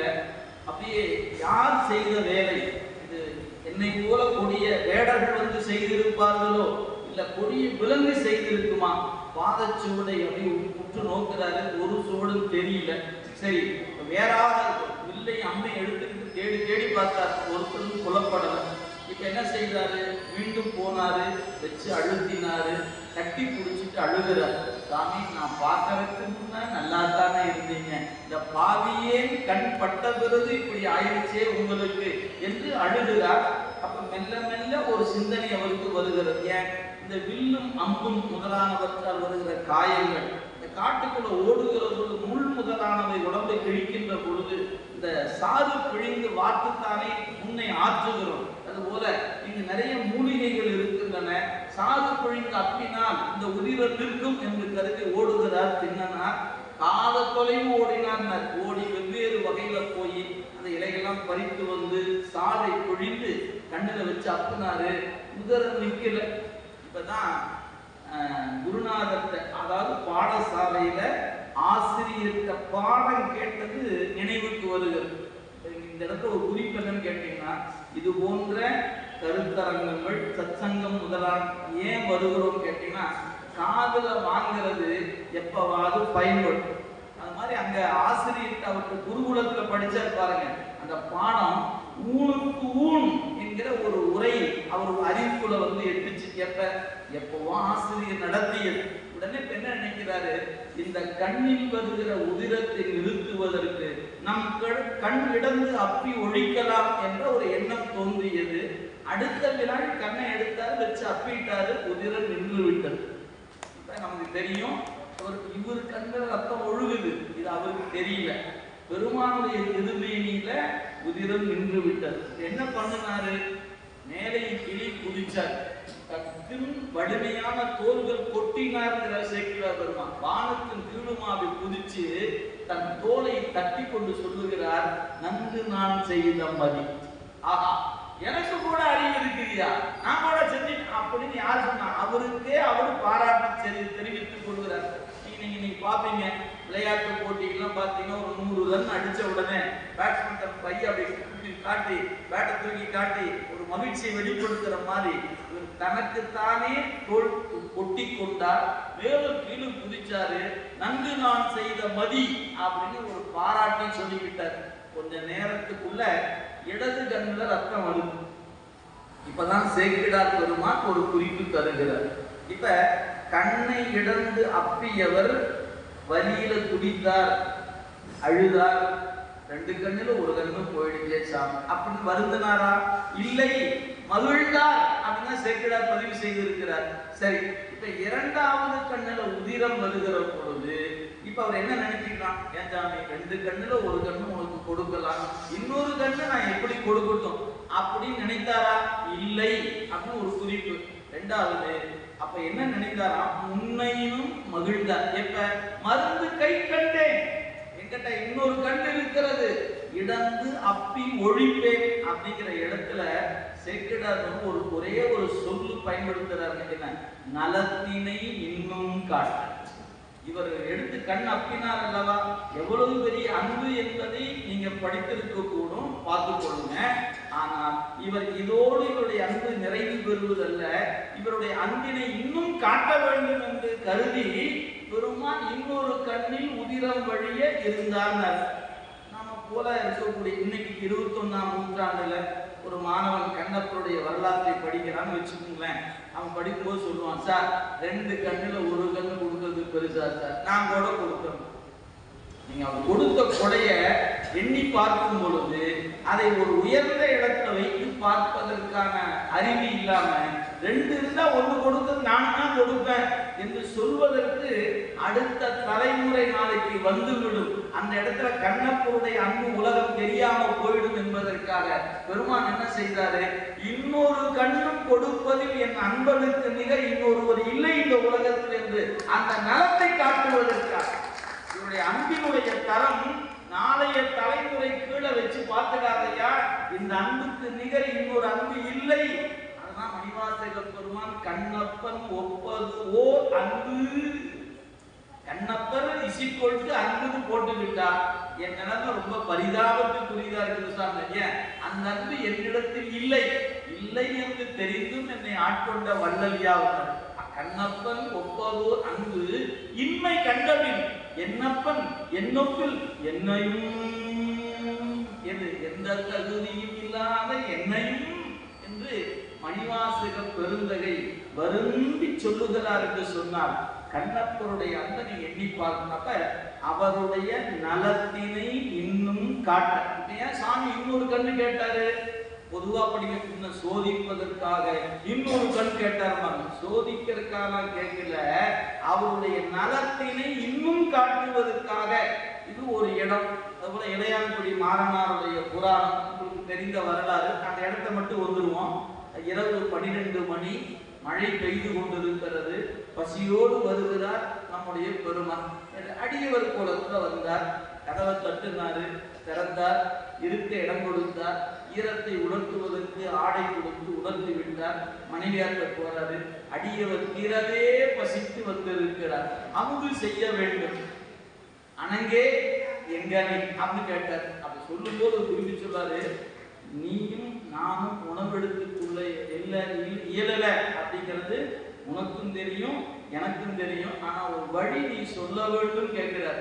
முன்பு நமக்கு உணவு இல்லை ஆயினும் அடியவருக்கு அமுது செய்வது எங்கனே அனங்கே அப்படிதான் கேட்டார்.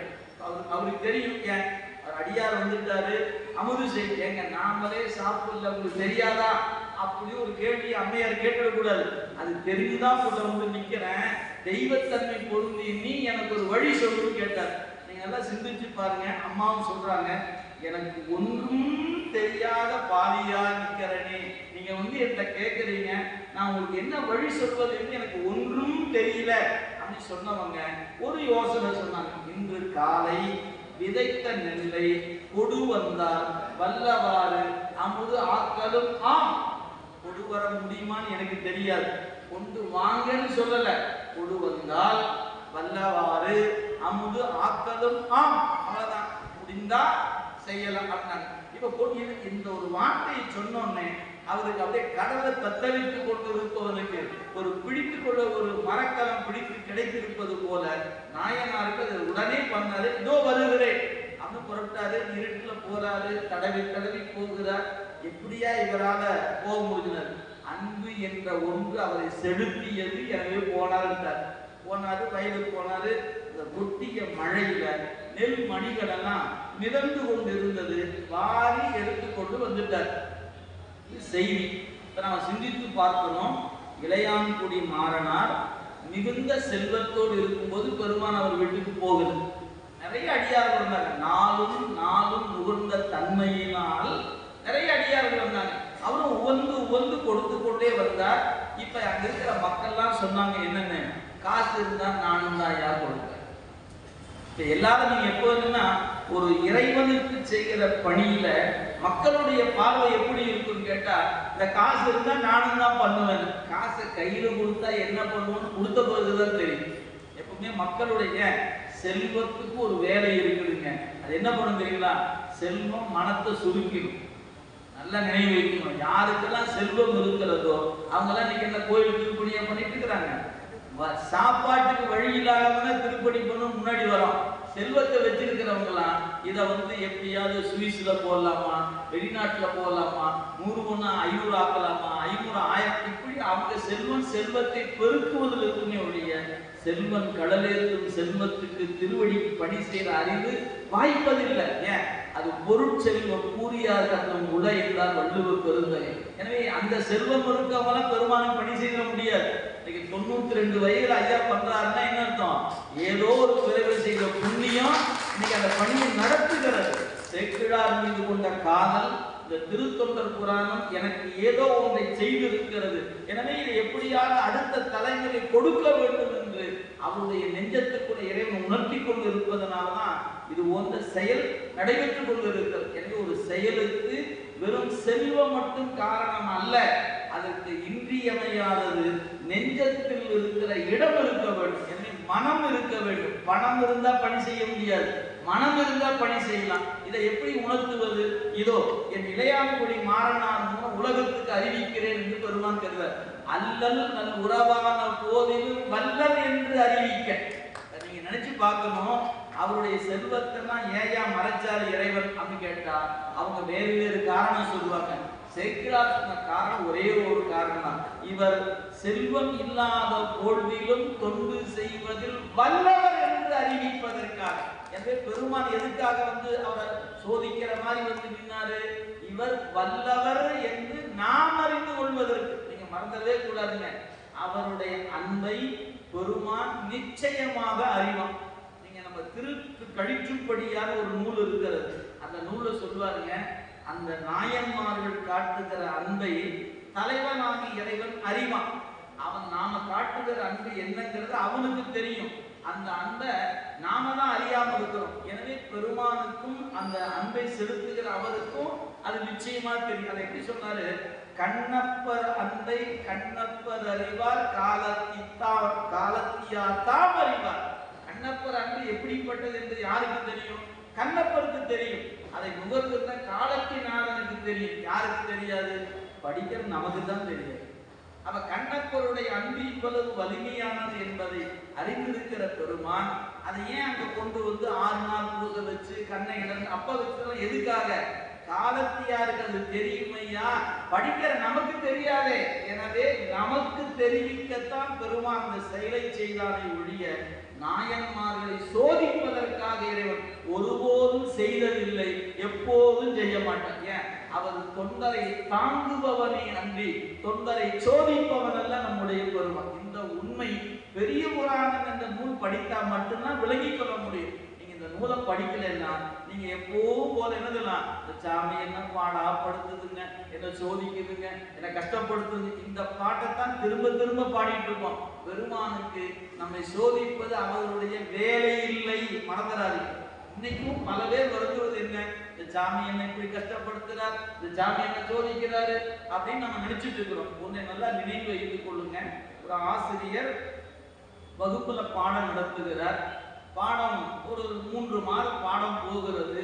இப்ப ஆசிரியர் என்ன நினைக்கிறார், மாணவன் நாம் நடத்திய பாடத்துல எவ்வளவு உள்வாங்கி இருக்கிறான்னு பார்க்கணும். அதனால நம்ம காலாண்டு தேர்வு அப்படின்னு வச்ச உடனே நான் ஒரு படித்த பாடங்கள்ல ஒவ்வொருக்கும் ஒரு தேர்வு அதை எழுதி பார்க்கணும், மதிப்பெண் பார்க்கிறார். ஒவ்வொருத்தரும் ஒரு மதிப்பெண் பெறுகிறாங்க. இன்னொரு 3 மாதம் கழிஞ்சது அரையாண்டு தேர்வுன்னு வைக்கிறோம். ஏன் இன்னொரு 3 பாடம் சேர்த்து நடந்திருக்கு. மொத்தம் 6 பாடம் ஆகி போச்சு. இவன் என்ன உள்வாங்கி இருக்கான்னு தெரியலையே, அதுக்காக ஒரு தேர்வு தேவைப்பட்டது. சரி, கடைசியில முழாண்டு தேர்வுன்னு வைக்கிறோம். எதுக்கு? மாணவனுடைய அறிவு எவ்வளவு மொத்தமா படிச்சு எவ்வளவு தங்கி நிக்குது, மறந்து போயிட்டானா, நினைவில் இருக்குதா, இது யாருக்கு தெரியாது? ஆசிரியருக்கு தெரியாது. ஏன்? அவர் வகுப்புல வந்தா அவரை பார்ப்பாரு. வகுப்பு முடிஞ்சுனா இவருடைய வகுப்பு முடிஞ்சாலும் இவர் போயிடுவாரு. அவன் பாட்டு ஏதோ பண்ணிருப்பான், அவன் படிக்கிறானா படிக்கலையா அவருக்கு தெரியாது. எனவே நாம பாடம் நடத்தி இருக்கிறோம், மாணவன் என்ன உள்வாங்கி இருக்கிறான் என்பது ஆசிரியருக்கு தெரியாது. அதனால என்ன பண்றாரு, ஒரு தேர்வு நடத்தி மாணவனுடைய அறிவு எந்த அளவு இருக்குன்னு பார்க்க வேண்டிய அவசியம் ஒரு ஆசிரியருக்கு. சரி, ஆசிரியருக்கும் மாணவருக்கும் இருக்கிற தொடர்பு என்னன்னு பார்த்தீங்கன்னா, ஆசிரியர் வேறு மாணவர் வேறு, 2 பேரும் வேறு வேறு. இவருடைய அறிவுத்திறன் வேறு, மாணவருடைய அறிவுத்திறன் வேறு. 2 பேரும் வகுப்பை தவிர்த்து வேற நேரங்களை பார்க்கறதுக்கு வாய்ப்பு இல்லை. சரி, இறைவன் என்பவன் யார்? சித்தாந்தம் சொல்லுது, ஒன்றாய் வேறாய் உடனாய் நிற்கிறான். 3மா நிற்கிறான். நம்ம உடம்பில் உயிர் இருப்பது போல நமக்குள்ள அவன் இருக்கிறான். பிரித்து பார்க்க முடியாம நிற்கிறான். நம்முடைய கண் ஒரு பொருளை காணும் போது இந்த விளக்குகள் துணை செய்வது போல நாம் அறிகிற பொழுது நம்மில் வேறாயிருந்து அறிவிக்கிறான். நான் நிலை பெறுவதற்கு உடம்பில் உயிர் இருப்பது போல் ஒன்றாய் இருக்கிறான். எனக்கு அறிவிக்கும் பொழுது அவன் சூரியனை போல வேறாயிருந்து அறிவிப்பு செய்கிறான். நான் அறிகிற பொழுது இந்த கண் அறிவாகி ஆன்மா இந்த கண்ணோடு கூடவே நிற்பது போல நான் அறியும் போது என் கூடவே நிற்கிறான். அப்ப இறைவன் எப்படி இருக்கிறான்னா, ஒன்றாய் வேறாய் உடனாய், இந்த 3மாய் நிற்கிற தன்மை இறைவனுக்கு உண்டு. ஆசிரியருக்கு என்ன தன்மை உண்டு? வேறாய் நிற்கிற தன்மை தான் உண்டு. ஆசிரியர் வேறு, மாணவன் வேறு.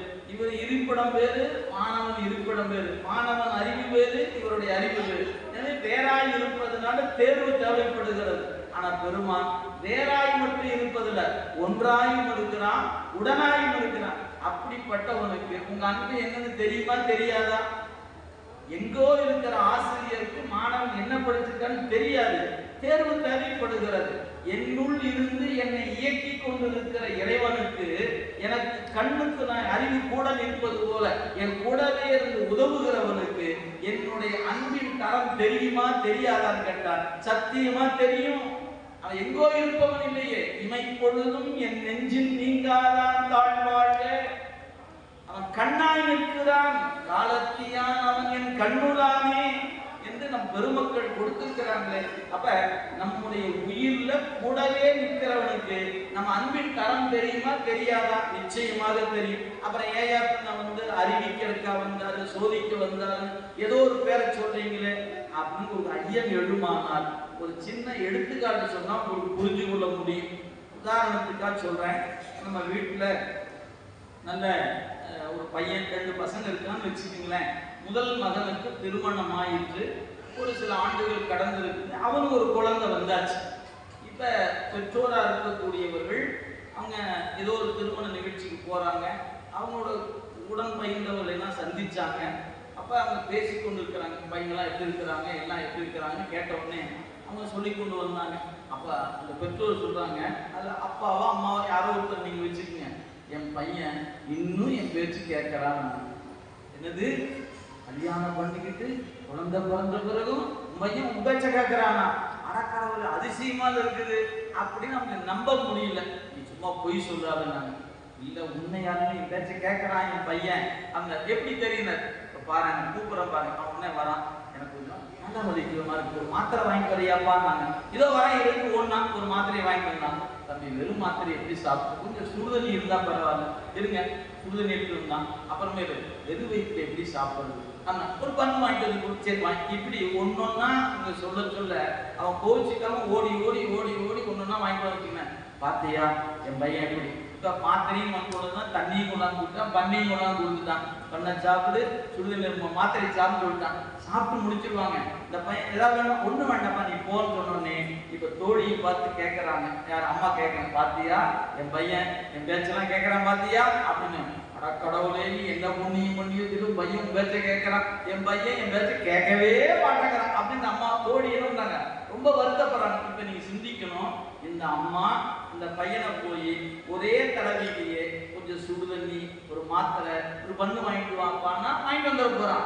ஒவ்வொரு தடவையும் சொல்லும் போதெல்லாம் அவன் கோச்சிக்காம போய் போய் வரான். பார்த்தீங்கன்னா இது அம்மா அவனை நடக்க வைக்கிறாங்க, அவன் அழைக்க வைக்கிறாங்கன்னு தெரிஞ்சிருந்தாலும் எதற்காக, என் மகன் என் மீது கொண்டு இருக்கிற அன்பை என்னால் வச்சுக்கிட்டு சும்மா இருக்க முடியல. ஏன் என் பையன் அன்பானவன், என் பையன் அன்பானவன் என்பதை சொல்வதற்கு பெற்ற தாய்க்கு எப்படி துடிக்கிறதோ அதுபோல தாயினும் நல்ல தலைவனாகிய பெருமானுக்கு தன்னுடைய அன்பர்கள் காட்டிய அன்பினை வாங்கி கொண்டு சும்மா இருக்க முடியல. என் தொண்டனை பார், என் தொண்டனை பார் என்று உலகத்துக்கு காட்டணும் பெருமான் நினைத்தான். அதான் மறந்துடக்கூடாது. அவன் எந்த நாயன்மாரையும் சோதிக்க வரவில்லை, தொண்டருடைய அன்பை உலகம் அறிய வேண்டும் என்று கருது. அதனால்தான் அந்த அன்பினை காட்டுவதற்கு பெருமான் வந்தானே ஒழிய தொண்டரை சோதிப்பதற்காக எந்த நாயன்மார் இல்லத்துக்கும் அவன் செல்லவில்லை.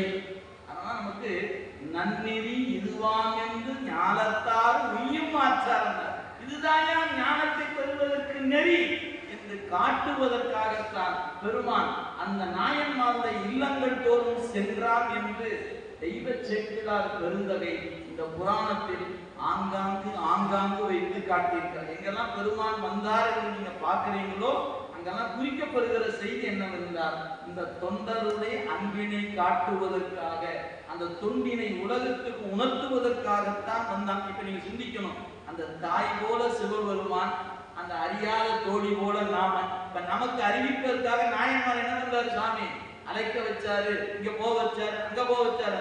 இவை எல்லாமே நாம் உணர்ந்து கொள்வதற்கு தானே ஒழிய அவனுக்கு தெரிந்து கொள்வதற்காக. அவன் அதை தெரிந்து வைத்திருக்கிறான், அனுபவித்துக் கொண்டிருக்கிறான். அப்ப தான் பெற்ற அந்த அனுபவத்தை, அந்த இன்பத்தை தன்னுடைய தொண்டன் இவன், என்னுடைய தொண்டன் இவன் என்று தொண்டனை அடையாளம் காட்டுவதற்காகத்தான் இந்த மண்ணுக்கு பெருமான் வந்தானே ஒழிய தொண்டரை சோதிப்பதற்காக பெருமான் வரவில்லை என்பதுதான் திருத்தொண்டர் புராணம் உணர்த்துகிற பேர் உண்மையாக இருக்கிறது. அதை நம்ம எப்படி பார்க்கணும் கேட்டா, உலகத்துல நம்ம பார்க்கிறோங்க ஒரு இயக்கம், அது மக்களுக்கான இயக்கமா இருக்கலாம், அரசியல் இயக்கமா இருக்கலாம், ஏதோ ஒரு இயக்கம் அப்படின்னு வைத்துக் கொண்டால் நாமெல்லாம் இருக்கிறோம்னு வச்சுக்கோங்களேன். இன்றைய நாடில் இந்த இடத்துல ஒரு இயக்கமாக நம்மை அமைத்துக் கொள்ளலாம் என்று கருதுங்க. முதல் நீங்க என்ன பண்ணணும், இந்த பேரை பதிவு செய்து கொள்ளணும். செய்து முடித்தோடனே நமக்கு ஒரு தலைவர் வேண்டும், ஒரு பொருளாளர் வேண்டும், ஒரு செயலாளர் வேண்டும். என்ன பண்ணலாம், யாரெல்லாம் தலைவராக நீங்க விருப்பப்படுறீங்க கையை தூக்குங்க அப்படின்னு கூப்பிட்டா ஒருத்தர் தூக்குனார்னா, யாருமே தூக்கலைன்னா சரி இவரை நாங்கள் ஏகமனதாக தலைவராக தேர்வு செய்து கொண்டோம் எழுதிடலாம். ஒருவேளை 2 பேர் நின்னாங்கன்னா சரி எல்லாரும் ஓட்டு போடுங்க, யார் அதிகமான ஓட்டு பெறுகிறா ஒரு தலைவர். இப்ப மக்கள் கூடி தலைவனை என்ன பண்றாங்க, அடையாளம் காட்டுகிறார். நீங்க மறந்துடக்கூடாது, உலகியல்ல நாம் பார்க்கக்கூடிய உண்மை என்னவென்றால் மக்கள் கூடினா இவன் என் தலைவன், இவன் என் தலைவன் என்று காட்டுகிறார்கள். ஆனால் அருள் துறையில தலைவனாகிய பெருமான் இவன் என் தொண்டன், இவன் என் தொண்டன் என்று உலகத்துக்கு அடையாளம் காட்டிய நூல் திருத்தொண்டர் புராணம். எனவே தலைவனை அடையாளம் காட்டுவது உலகம், தொண்டனை அடையாளம் காட்டுவது சிவபெருமானுடைய பணி. எனவே இந்த நூல் தொண்டர்களை அடையாளம் காட்டிய நூல் என்பது இந்த நூலுக்குரிய தனிச்சிறப்பு. இந்த நூலில் இருப்பது போல எந்த நூலை படித்தாலும் பெற இயலாது. அவ்வளவு பெரிய ஞான கருவூலமாக இந்த நூல் கொட்டி கிடக்கிறது. உங்களுக்கு என்ன வேண்டும் சார், இது இப்படி பார்க்கணும், இப்படி பார்க்கணும், ஒரு அரசியல்னா எப்படி இருக்கணும், அப்படின்னா ஒரு அமைச்சர் எப்படி இருக்கணும், ஒரு பணியாளர் எப்படி இருக்கணும், ஒரு பெற்றோர் எப்படி இருக்கணும், ஒரு குழந்தைகள் எப்படி, இதெல்லாம் நீங்க பார்க்கணும்னு நினைச்சீங்கன்னா இந்த திருத்தொண்டர் புராணம் தான் நமக்கு எடுத்து காட்டுது. இப்ப நீங்க ஒரு சிந்தனை நூல்ல நிரம்ப இருக்கிறது, ஒரு இடம் சொல்லணும், அரசியல் சூழல் அப்படின்னு பார்த்தா அன்றைய சூழல் நமக்கு முடியாட்சிக்குரிய காலமாக இருப்பது.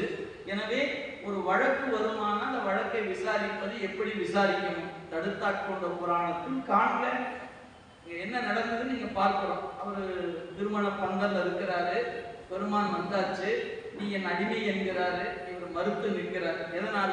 ஒரு அந்தணன் இன்னொரு அந்தனுக்கு அடிமையாதல் இந்த மாநிலத்தில் இல்லை, பித்தனோ மறையும் அப்படின்னு சொன்னார்.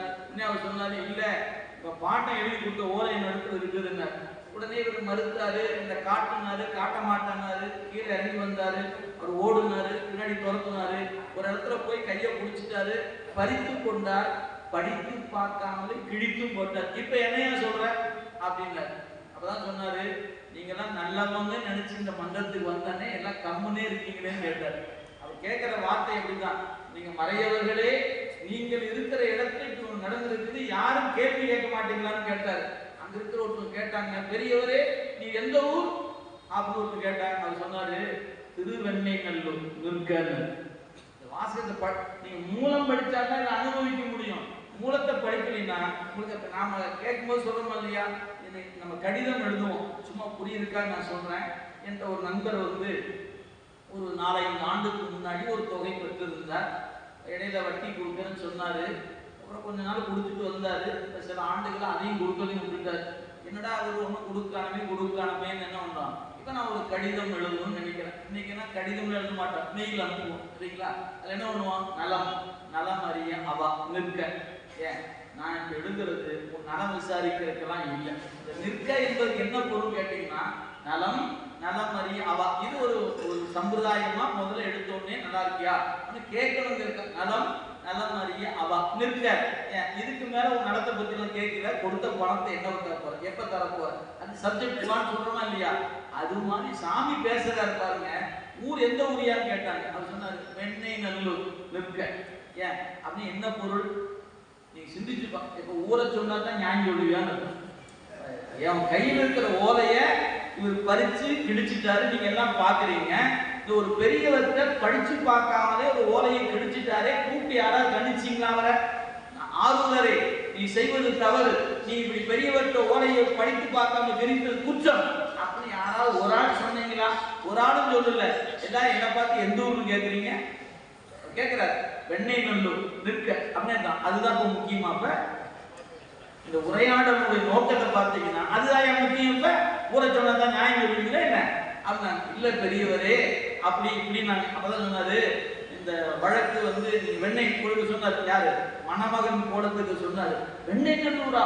அப்படியானார் உமது பிழை வழக்கினை வெண்ணெய்நல்லூரில் வைத்துக் கொள்ளலாங்க. அப்ப சொன்னார், நல்ல வழக்கறிஞர்கள் நல்ல நீதி அரசரை எங்க ஊர்ல இருக்கிறாங்க, வாங்க போலாங்க. அப்பதான் என்ன பொருள் அங்க நீங்க சிந்திச்சு கொள்ளுங்க. வழக்கு நமக்கு வந்தாச்சு, வழக்கு பதிவு செய்யப்படுகிறது. பெரியவங்க எல்லாம் பார்த்து கேட்கிறாங்க, அண்ணன் ஆரூரரே இவர் மீது ஒரு வழக்கு வைத்திருக்கிறார், இதை பற்றி நீ என்ன கருதுகிறீர்? மனத்துக்கு எட்டாம் மாயை. நான் என்ன சொல்றது? ஏன் அவர் அங்க வந்து நின்று அவர் பேசுறதே எனக்கு இன்னும் புரியல. நீங்க இதை பத்தி கேட்டா நான் என்ன சொல்ல முடியும்? மனத்துக்கு எட்டாம் மாயை, எனக்கு ஒன்றும் சொல்ல தெரியல. இவர் பார்த்தார், நீ என்னையா சொல்லுகிறீங்க? அவர் சொன்னாரு, இவங்க பாட்டேன் ஒரு ஓலை எழுதி என் மேல கொடுத்திருக்கிறாரு, அந்த ஓலையில இவர் என் அடிமையில் இருக்குது, எனவே இவர் என்னுடைய அடிமையினர். பெரியவரே இந்த நீதிமன்றத்துல மூணில் ஏதாவது ஒன்று இருந்தால் தான் வழக்கு பதிவு செய்யணும். ஆட்சியில், ஆவணத்தில், மற்ற அயலாதம் காட்சியில் மூன்றில் ஒன்றை காட்டினா வழக்கு பதிவு செய்வார். ஆம், என்னிடத்தில் மூல ஓலை இருக்கிறது, அவர் கிழித்தது படி ஓலை அப்படின்னார். உடனே நீதி அரசர்கள் சொன்னாங்க, எங்கே காட்டும் அப்படின்னாங்க. ஏற்கனவே காட்டுனேன், அவர் கிழிச்சு போட்டாரு, இப்ப நான் காட்டுட்டுமா? எப்படி காட்டுட்டுனார்? அப்ப சொன்னாங்க, இந்த அவையில் தீது நடைபெறுவதற்கு நாங்கள் உடன்பட மாட்டோம், நீ கவலைப்பட வேண்டாம், காட்டுனார். அப்படி சொன்ன பிறகு இந்த சுருள் மணி எடுத்து கையில கொடுக்கிறார். கரணத்தான் வாங்குகிறார், வணங்கி வாங்குகிறார். வாங்கி அந்த சுருளை படிச்சு ஓலையில் வாசகத்தை படிச்ச உடனே அப்ப சொல்லுகிறாரு, இந்த மாதிரி நாவலூர் இருக்கக்கூடிய அடியவனாகிய வெண்ணெய்நல்லூர் திட்டனுக்கு நானும் என் வழிபடி மக்களும் அடிமை அப்படின்னு. இப்ப அவங்களுக்கு என்ன சந்தேகம் வந்துச்சு? கையெழுத்து உம்முடுதானா அப்படிங்கிறது தெரியணுமே, இப்ப பாட்டம் எழுதுருந்தா அப்படின்னு கேட்கணும். அதனால ஆரூரரை பார்த்து கேட்கிறாங்க, எப்பா உங்க பாட்டனார் கையெழுத்து தானான்னாரு. அப்பதான் இவர் சொல்றாரு, எங்க பாட்டனை இவர் பார்த்துட்டு கையெழுத்து எப்படி அவருதான் இருக்கும் அப்படின்னா. அப்பதான் சொன்னாரு, திருநாவலூர்ல இந்த தாத்தா எழுதி கொடுத்த ஓலை ஏதாவது இருந்துச்சுன்னா அதை கொண்டு வந்து இந்த ஓலையோட ஒப்பீடு பண்ணி பாருங்க, நீங்க என்ன சொல்றீங்கன்னு நான் கேட்டுக்கிறேன். ஆள் அனுப்பிச்சாங்க, ஓலை கொண்டு வந்தாங்க, ஒப்பீடு பண்ணி பார்த்தாங்க. தீர்ப்பு சொல்லப்பட்டது எப்பன்னா, ஆரூரர் நீ தோற்று. இதாங்க தீர்ப்பு. நீ சிந்திச்சு பாருங்க. இன்னைக்கு நாம் ஒரு பேர் வச்சிருக்கோம், விரைவு நீதிமன்றம். ஆனா விரைவில் தீர்ப்பு கொடுக்கப்படுதா என்ன? பேரு தான் விரைவு நீதிமன்றம் பேரு. தீர்ப்பு எப்ப கொடுப்பாங்க நமக்கே தெரியாது. இதான் நமக்கு சட்ட சூழல் அப்படி இருக்குது. ஆனா திருமணத்தன்னைக்கு காலையில சாமி போய் நின்னாரு. அப்பவே வழக்கு எங்க திருப்புத்தூர்ல இருந்து நாவலூர் எங்க வரணும், அவங்க திருவெண்ணைநல்லூர் 15 கிலோமீட்டர் அங்கிருந்து நடந்து வழக்கு மன்றத்துக்கு வந்து வழக்க பதிவு செஞ்சாச்சு. அன்னைக்கே விசாரணை. இன்னைக்கு பதிவு செய்த இன்னைக்கே விசாரணை இல்லை, அப்பவே விசாரணை எடுத்தாச்சு. ஒப்பீடு பண்றாங்க, ஆளை அனுப்புறாங்க, ஓலையை கொண்டு வந்தாச்சு, ஒப்பீடு பண்ணி பாக்குறாங்க. ஒரே வரியில தீர்ப்பு சொன்னாங்க. பக்கமான தீர்ப்புல இல்ல, ஒரே வரி. நம்பி ஆரூரர் நீ தோற்று தீர்ப்புனாங்க. அதோட அவங்க கோர்ட்டு அதோட முடிச்சுக்கிறீங்க. அது சொன்னாங்க, பெரியவரே நீர் உமது ஓலையில் பெருமை மிகு திரு வெண்ணைநல்லூர் உமது ஊர் என்று நீர் குறித்திருக்கிறேன். உமது வீடு வாழ்க்கையும் காட்டு. அப்படின்னாங்க. என்ன உங்களுக்கு தெரியல அண்ணாரு. யாருக்கும் தெரியல. சரி காட்டினா வாங்கினாரு. அந்த இன்னைக்கு நீங்க போனீங்கன்னா கவனித்து பாருங்க. அந்த வழக்கு மன்றம் என்பது கோயில நுழைவதற்கு உள்ள நுழைவதற்கு இடது கைப்புறத்தில், கோயிலுக்கு பார்த்தா இடது கைப்புறம், நாம் உள்ள நுழையும் போது வலது கைப்புறத்தில் இருக்கும். தெற்கு நோக்கிய மண்டபம். எப்படி திருவாரூர் தேவாசிரிய திருக்காவனம் இருக்குதோ அது போல நினைச்சுக்கங்க. உள்ள நுழைஞ்சீங்கன்னா அங்க கோயிலுக்குள்ள மண்டபம் இருக்குது, இது வெளியில இருக்கு, அவ்வளவு வித்தியாசம். ஏன் அங்கேயும் ஒரு ராஜகோபுரம் இருந்தது, சிதைந்து போயிருக்கு. அதனால இன்னைக்கு நம்ம பார்க்குற ராஜகோபுரத்தை கடந்து உள்ள போனீங்கன்னா வலது புறத்துல அந்த மண்டபம் இருக்கிறது. வழக்கு தீர்த்த மண்டபம் இன்னைக்கும் இருக்கிறது. நீங்க போகும்போது அவசியம் பாருங்க. அந்த வழக்கு மன்றத்துல இருந்து இப்ப எல்லாரும் வெளியே வரணும். வெளியே வரும்போது இவர் என்ன நினைச்சிருக்கிறாங்க, வீட்டையும் வாழ்க்கையும் காட்டுன்னு கேட்டுக்கிறோம். கூட்டிட்டு போறாரு, பின்னாடி போலான்னு எல்லாரும் வராங்க. வரும்போது சாமி என்ன பண்ணாரு, கீழே இறங்கினவரு இடது பக்கமா போல.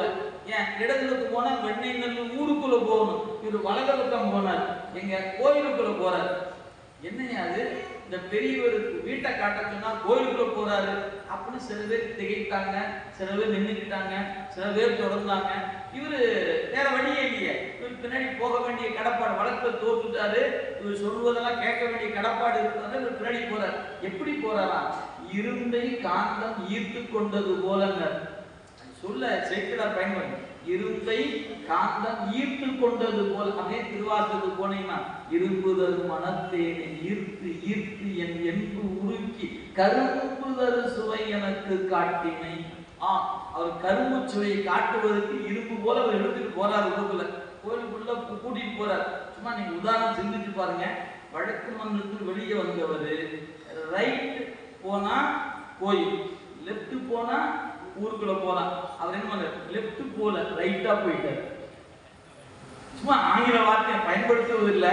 நீ சிந்திச்சு பாருங்க. அவர் சரியா தான் போனாரு, ரைட்ல தான் போனார். ஏன் கோயிலுக்குள்ள தானே கூட்டிட்டு போனாரு. மறைந்து விட்டார். அம்மையப்பரா காட்சி கொடுத்தாரு. பெருமான் முன்ன பார்த்தோமே, பெருமானே வந்தது நீதானா, நான் தெரியாம நான் என்னமோ பேசிட்டேன் அப்படின்னு இவர் அழுது நிக்கிறார் பெருமான். அப்பதான் சொன்னாரு, நீ ஒன்றும் கவலைப்பட வேண்டாம், என்னை பித்தன் என்று நீ எப்படி நான் பாடணும்னு கேட்டார். போதிலா அமுதே குறைவிலா நிறைவே உன்னை யாதினை அறிந்தேன் என் சொல்லி பாடுவேன். நீ பித்தன் என்று மொழிந்தனே, அதனால் பித்தன் என்று பாடினார்.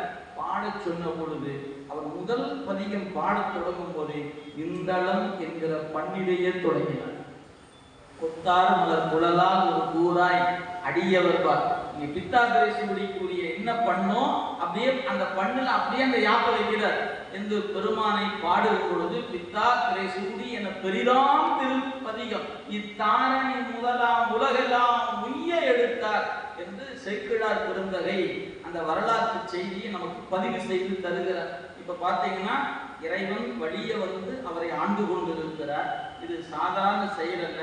அன்றைய நாளில் இந்த தமிழகம் எப்படி இருந்தது, ஒரு வழக்கை எப்படி மன்றம் ஏற்றுக்கொண்டது, ஆட்சியில் ஆவணத்தில் அயலாதம் காட்சியில். நீ சிந்தி பாருங்க, ஆட்சியில் இருக்க வேண்டும். அது என்ன ஆட்சியில் இருக்கணும், ஒரு நடைமுறை சட்டம் என்று தமிழருக்கு பெயர். இன்னைக்கு நடைமுறை சட்டத்துல இருக்கு. உதாரணத்துக்கு இன்னைக்கு தமிழகத்தில் லாட்டரி சீட்டு விற்பது தடை. அதை நீங்க வித்தீங்கன்னா உங்களை கைது பண்ணலாம். இதுதான் சட்டம். அன்னைக்கு ஒரு காலத்துல தமிழ்நாடு அரசே லாட்டரி சீட்டு நடந்துச்சு. அது அன்றைக்கு. இன்றைய அரசு என்ன பண்ணுது? அது தடை விதித்து இருக்கிறது. நீங்க விற்பனை செய்கிறீர்கள் என்று சொன்னால் உங்களை கைது செய்வதற்கு சட்டத்தில் இடம் இருக்கிறது. ஏன்? நடைமுறை சட்டத்தில் அது தடை செய்யப்பட்டு இருக்கிறது. இது ஆட்சியில் ஆவணத்தில் ஓலை கையில வச்சிருந்தாரா, அது ஆவணத்தில் ஆயிடுச்சு. அயலாதம் காட்சியினர் அங்க சொல்லும் போது சேர்க்கிறார் அருமையான மற்ற அயலாதம் காட்சியினர். இந்த சாட்சியில் கொண்டு வந்து நிறுத்துற ஆள் யாரா இருக்கணும்? இன்னைக்கு சட்டம் சொல்றது தேர்ட் பர்சன். இந்த வழக்குல யாராவது சாட்சி சொல்ல வந்தா, ஏங்க நான் இவர் அடிச்சதை பார்த்தேன்னு சொன்னா, நீ யாரியா? எங்க தம்பி, எங்க அண்ணன், எங்க மாமன் அப்படின்னா செல்லாது போ அப்படின்றோம். ஏன் சொல்லக்கூடிய ஆள் யாரா இருக்கணும்? இவருக்கு சம்பந்தம் இல்லாத ஒரு நபர் தான் இந்த காட்சியை நான் பார்த்தேன்னு சொன்னாதான் அது வழக்குல பதிவு செய்யப்படுகிறது. அப்ப இன்றைக்கு நடைமுறை சட்டத்துல, இன்னைக்கு இந்தியன் அரசியல் அமைப்புல சட்டம் வகுக்கப்பட்டு இருக்கிற அந்த 3 கூறுகள் சேக்கிழார் பெருமான் காலத்திலேயே நமக்கு பதிவு செய்யப்பட்டு இருக்கின்றன என்பதை மறந்துவிடக்கூடாது. ஒரு அரசியல் அமைப்புக்குள்ள பார்க்கக்கூடிய இன்றைய சட்டம் அன்று பெருமானார் எடுத்து கையாளப்பட்டு இருக்கிறது, பதிவு செய்யப்பட்டது. அப்ப இது ஒரு அரசியல், அதாவது ஒரு வழக்கு அப்படி பார்த்தீங்கன்னா ஆட்சி எப்படி இருந்தது என்பதற்கு ஒரு அருமையான இடம் நீதிமன்றம், அங்க இருக்கக்கூடிய சூழல், அதை நீங்க பார்க்கணும். இப்படி ஒவ்வொரு பார்வையும் எடுத்து நீங்க பார்த்தீங்கன்னா இந்த நூலில் காண முடியாத செய்திகளே இல்லை. மொத்தமும் கொட்டி கிடக்கிறது. என்ன வேண்டுமோ அதை அந்தந்த இடத்துல தேடினீங்கன்னா அதற்குரிய செய்திகள், அதற்குரிய விடயங்கள் இந்த நூலை பொதிந்து கிடக்கிறது. அப்படிங்கிறதான் நம்ம பார்க்கக்கூடிய ஒரு பேருண்மையாக இருக்கிறது. சரி, இந்த நூலை சைவ சித்தாந்தம் என்பது எளிமையாக சொல்லப்பட்டு இருக்கிறது அப்படின்னு சொல்றாங்க. எப்படி இருக்கிறது? எளிமையாக சொல்லப்படுதுன்னா ஏதாவது ஒரு இடம் சொல்லுங்களேன் அப்படின்னு கேட்டீங்கன்னா, இளையான்குடி மாறனார் புராணத்து ஒரு அருமையான இடம். இங்க பார்க்கும்போது அந்த நூல் சொல்லுகிறார், இவர் வீட்டில் வந்தாரு, கொண்டாந்து நெல்லை கொண்டாந்து கொடுத்துட்டாரு. இப்போ மனைவியார் போனாங்க, அடுப்பு பற்ற வைக்க போனால் விறக காணோம். விறகு இல்லையே, நாங்கள் வீட்டுக்கு கூரையை எடுத்து உடைச்சி கையில் கொடுத்துட்டார். அதை நெல்லை வறுத்து அதை முதல்ல என்ன ஆக்கணும்? அரிசி ஆக்கணும். அரிசியை சோறாக்கணும். சோறான பிறகு பார்க்குறாங்க கறிக்கு ஒன்றும் இல்லையே. பின்ன போனாரு, அப்படியே அங்க பின்னாடி தோட்டத்துல பாக்குறாரு, குழி நிரம்பாத புன்சை பயிர்னு. அந்த செடிகள், கீரைகள் எப்படி இருக்குன்னா புளிய கூட விட்டு மேல வரல. இப்ப மழை பெய்து கொண்டு இருக்கிறது, இருள செறிந்து இருக்கிறது. இந்த நேரத்துல அந்த கீரையை பறிக்க போற என்ன பண்ணாராம், அப்படியே கையில தடவி தடவி தடவி தடவி பார்த்தாராம். எதுக்கு என் கையில தடவினார்? புழு பூச்சிகள் ஏதாவது இலையை கடிச்சிருக்குதா இல்லையாங்க. ஏன் இன்னைக்கு மாதிரி மின் விளக்குகளோ பேட்டரி விளக்குகளோ ஒன்றும் இல்லை. அப்படின்னு கையில தடவுறாரு. அது எதுவும் பழுது இல்லாமல் இருக்கு தெரிஞ்சுன்னா வேரோட பிரிச்சு எடுத்தாராம். இது எப்படி இருக்குதான் சேக்கிழார் பார்க்கிறாரு. இந்த காட்சியை பார்த்தா எனக்கு இவர் சிவபெருமான் மாதிரி இருக்கிறாரு. அது எப்படியா சிவபெருமான்? பாச பழி முதல் பறிப்பார் போல பறித்து கறிக்கு அவை நல்கின. என்ன பாச பழி முதல் பறிப்பார் போல அப்படின்னு கேட்டா, உலகம் என்கிற சேற்றில் உயிராகிய பயிர் கொண்டு வந்து ஊன்றி இன்னைக்கு அன்பென்று நீர் பாய்ச்சி இறைவன் வளர்த்து வருகிறான். இந்த வளர்ந்து வருகிற இந்த பயிர் காம குரோத லோப மத மாச்சரியம் என்ற குற்றங்களால் கடிந்து இருக்குமானால் விட்டு விடுவான். பழுதில்லாமல் இருக்குமானால் வேறோடு பறித்து தன் திருவடிக்கு சேர்த்துக் கொள்வான் இந்த உயிரை. அதனால இவர் பறித்தது அவர் கறி வெறும் வேறு பறித்தது மாதிரி தெரியல. சிவபெருமானாகி அந்த உழவன் உலகம் என்கிற வயல்ல உயிரினை கொண்டு வந்து பறித்து அதை வளர்த்து வரும்போது எந்தெந்த உயிர்கள் பழுதில்லாமல் இருக்குமோ அவற்றையெல்லாம் தன் திருவடிக்கு சேர்த்துக் கொள்கிறான் அல்லவா. எனவே எங்களுக்கு இவர் யாராக தெரிகிறார்? இளையான்குடி மாறனாராக தெரியவில்லை, அந்த சிவபெருமானாகவே இவர் தெரிகிறார் என்று சேக்கிழார் பெருமான் பாச பழி முதல் பறிப்பார் போல என்ற ஒரு தொடரின் வழியாக விளங்கிக் கொள்ள முடியாத சித்தாந்த ஞானத்தை ஒத்த வரியில வைத்து காட்டியிருக்கிறார் என்று சொன்னார். அவரை போல சித்தாந்தத்தை எளிமையாக சொல்லியிருக்கிறவர் ஒருவரும் இல்லை என்று சொல்லக்கூடிய பாங்கு நம்முடைய புராணத்துக்குள்ள கிடக்கிறது என்று நம்ம நம்ம பார்க்கலாம். அப்படி தெய்வ நலம், தெய்வ கவி, தெய்வ சேக்கிழார் என்று போற்றுவதற்கு இந்த நூலுக்குள்ள ஏராளமான இடங்கள் இருக்குதுங்க. நான் ஏதாவது ஒரு இடம் உங்களுக்கு சுட்டி காட்டுவதாக சொல்லணும்னா, நம்முடைய சேக்கிழார் பெருந்தகை ரொம்ப அற்புதமான சில காட்சிகளை அவர் எடுத்து காட்டுகிறார். ஒரு 2-3 இடங்கள் தொடலாம். ஒரு இடம் நான் சொல்றேன். நம்முடைய ஞானசம்பந்த பெருந்தகை சீர்காழி பதியில அவர் உபநயனம்லாம் நிறைந்து பெற்ற பிறகு தங்கி இருக்கிறார். அப்பர் சுவாமிகள், அது வரைக்கும் அப்பர் பேர் இல்லை, திருநாவுக்கரசர் எங்க வந்தாரு? தில்லைக்கு வந்தாரு, பணி செய்தார், தொண்டு செய்து கொண்டிருக்கிறார். அப்ப சில அடியார்கள் போய் அவர்கிட்ட சொன்னாங்களாம், என்னென்ன ஐயா, இங்க பக்கத்துல தான் சீர்காழின்னு ஒரு பதி இருக்கிறது, 3 வயதுல ஒரு குழந்தை ஞான பண்புகளை பாடியிருக்கிறது, இப்பதான் முத்து சிவிகை, முத்து குடை போன்ற பரிசுகள்லாம் பெற்றுக்கொண்டு சீர்காழியில தங்கி இருக்கிறார் ஞான சம்பந்தரை பற்றி அடியார்கள் எடுத்து சொன்னாங்க.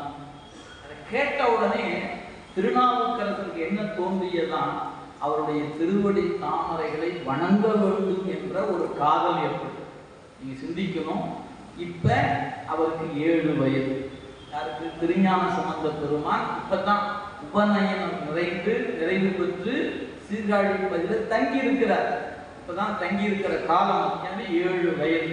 திருநாவுக்கரசு பெருமான் ஏறத்தாழ சைவத்துக்கு வரும்போதே 60க்கு பிறகு வந்ததாக ஆய்வாளர்கள் ஒரு கருத்தை சொல்றோம். 81 வயது வரைக்கும் இருந்தார். 81 என்பது பதிவு செய்யப்படுகிறது. ஆனா 60 என்பது ஆய்வின் அடிப்படையில ஒருவாறு நம்ம கருதுறோம்.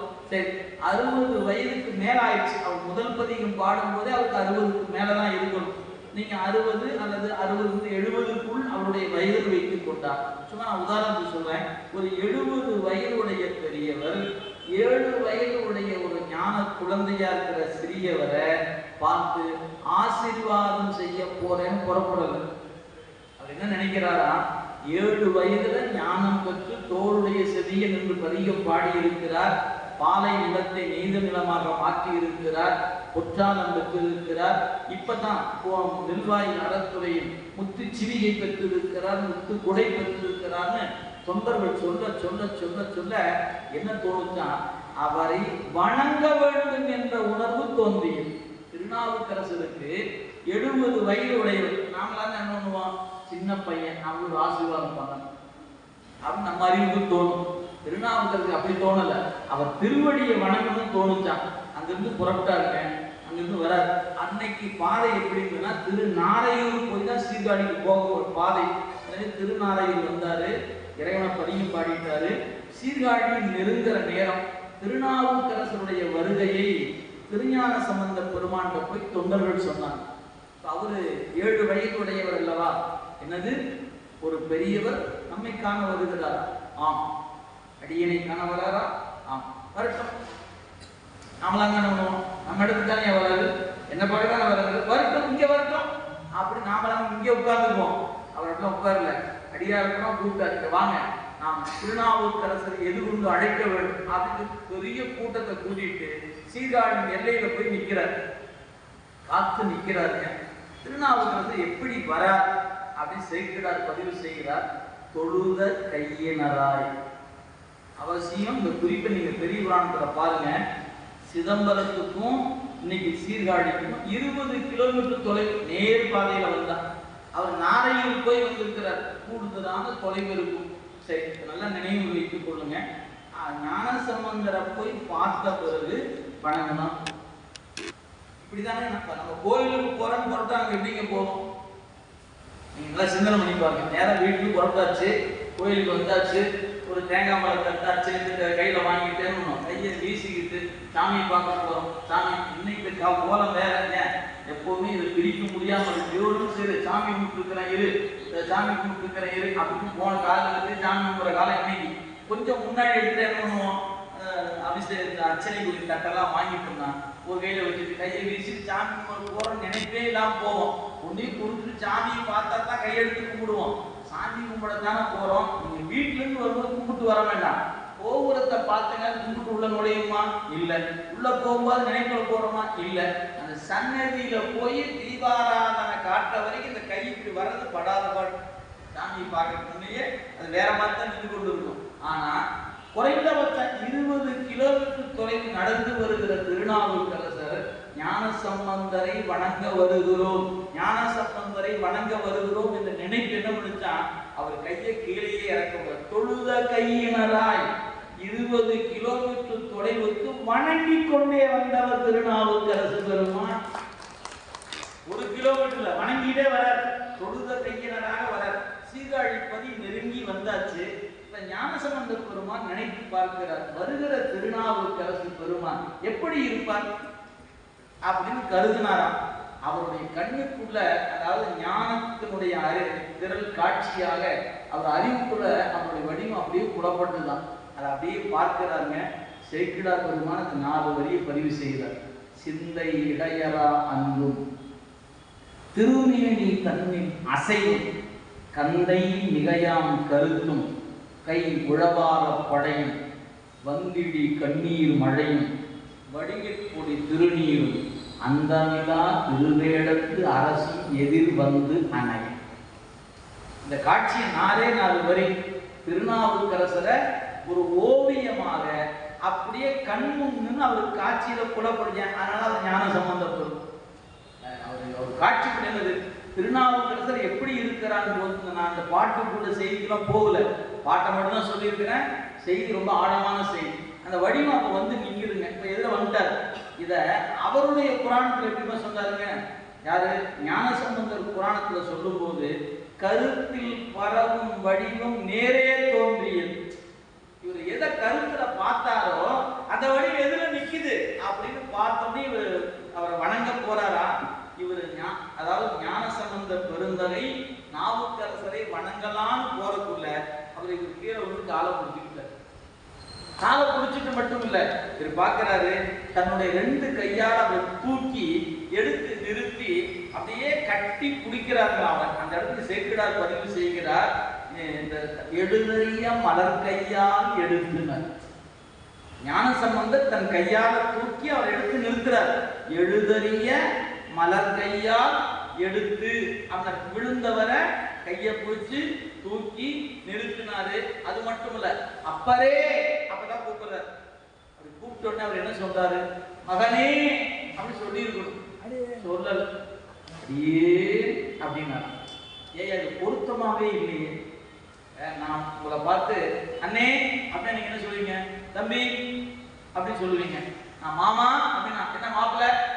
அப்படிதான் உறவு முறை என்றதை நீங்க என்ன சொல்லி கூப்பிடுறீங்களோ அப்படிதான். நண்பரா அப்படின்னா என்னடா, இதுதானே அன்பினுடைய வெளிப்பாடு. நீங்க என்ன சொல்லுகிறீர்களோ அதுக்கு நேர் அதை உள் வாங்கி கொண்டுதானே எதிரில் வரும் சொல் வரணும்.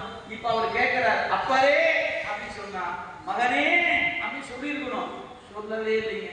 ஏயா சொல்லல? அதுக்கு உரை சொல்ல வந்தார் சிவகவிமணி ஐயா அவங்க. நீர் உமது அன்பின் காரணமாக நீர் என்னை அப்பர் என்று அழைக்கலாம், ஆனால் அத்தகைய தகுதி என்னிடத்தில் இல்லை.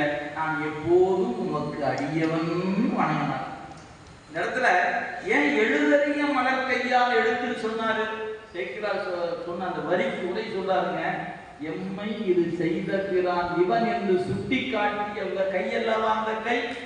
எனவே இந்த கைய பிரம்மன் கூட வரைய முடியாதியா? ஏன் சுட்டி காட்ட முடியாத இறைவனை சுட்டி காட்டிய திருக்கையை எப்படி வரைய முடியும்? வரைய முடியாது. எனவே எழுதறிய மலர்கையால் எடுத்து இறைஞ்சி, ஏன் கையை புடிச்சுக்கிட்டார் இவர். ஏன்னா அவர் இவர் வணங்கவே விடல. கையை இவர் புடிச்சுக்கிட்டு எழுதறிய மலர்கையால் எடுத்து இறைஞ்சி அப்பரே அப்படின்னு சொல்றாரு அப்படின்னு காட்டுகிற இடம். நீ சிந்திச்சு பாருங்க.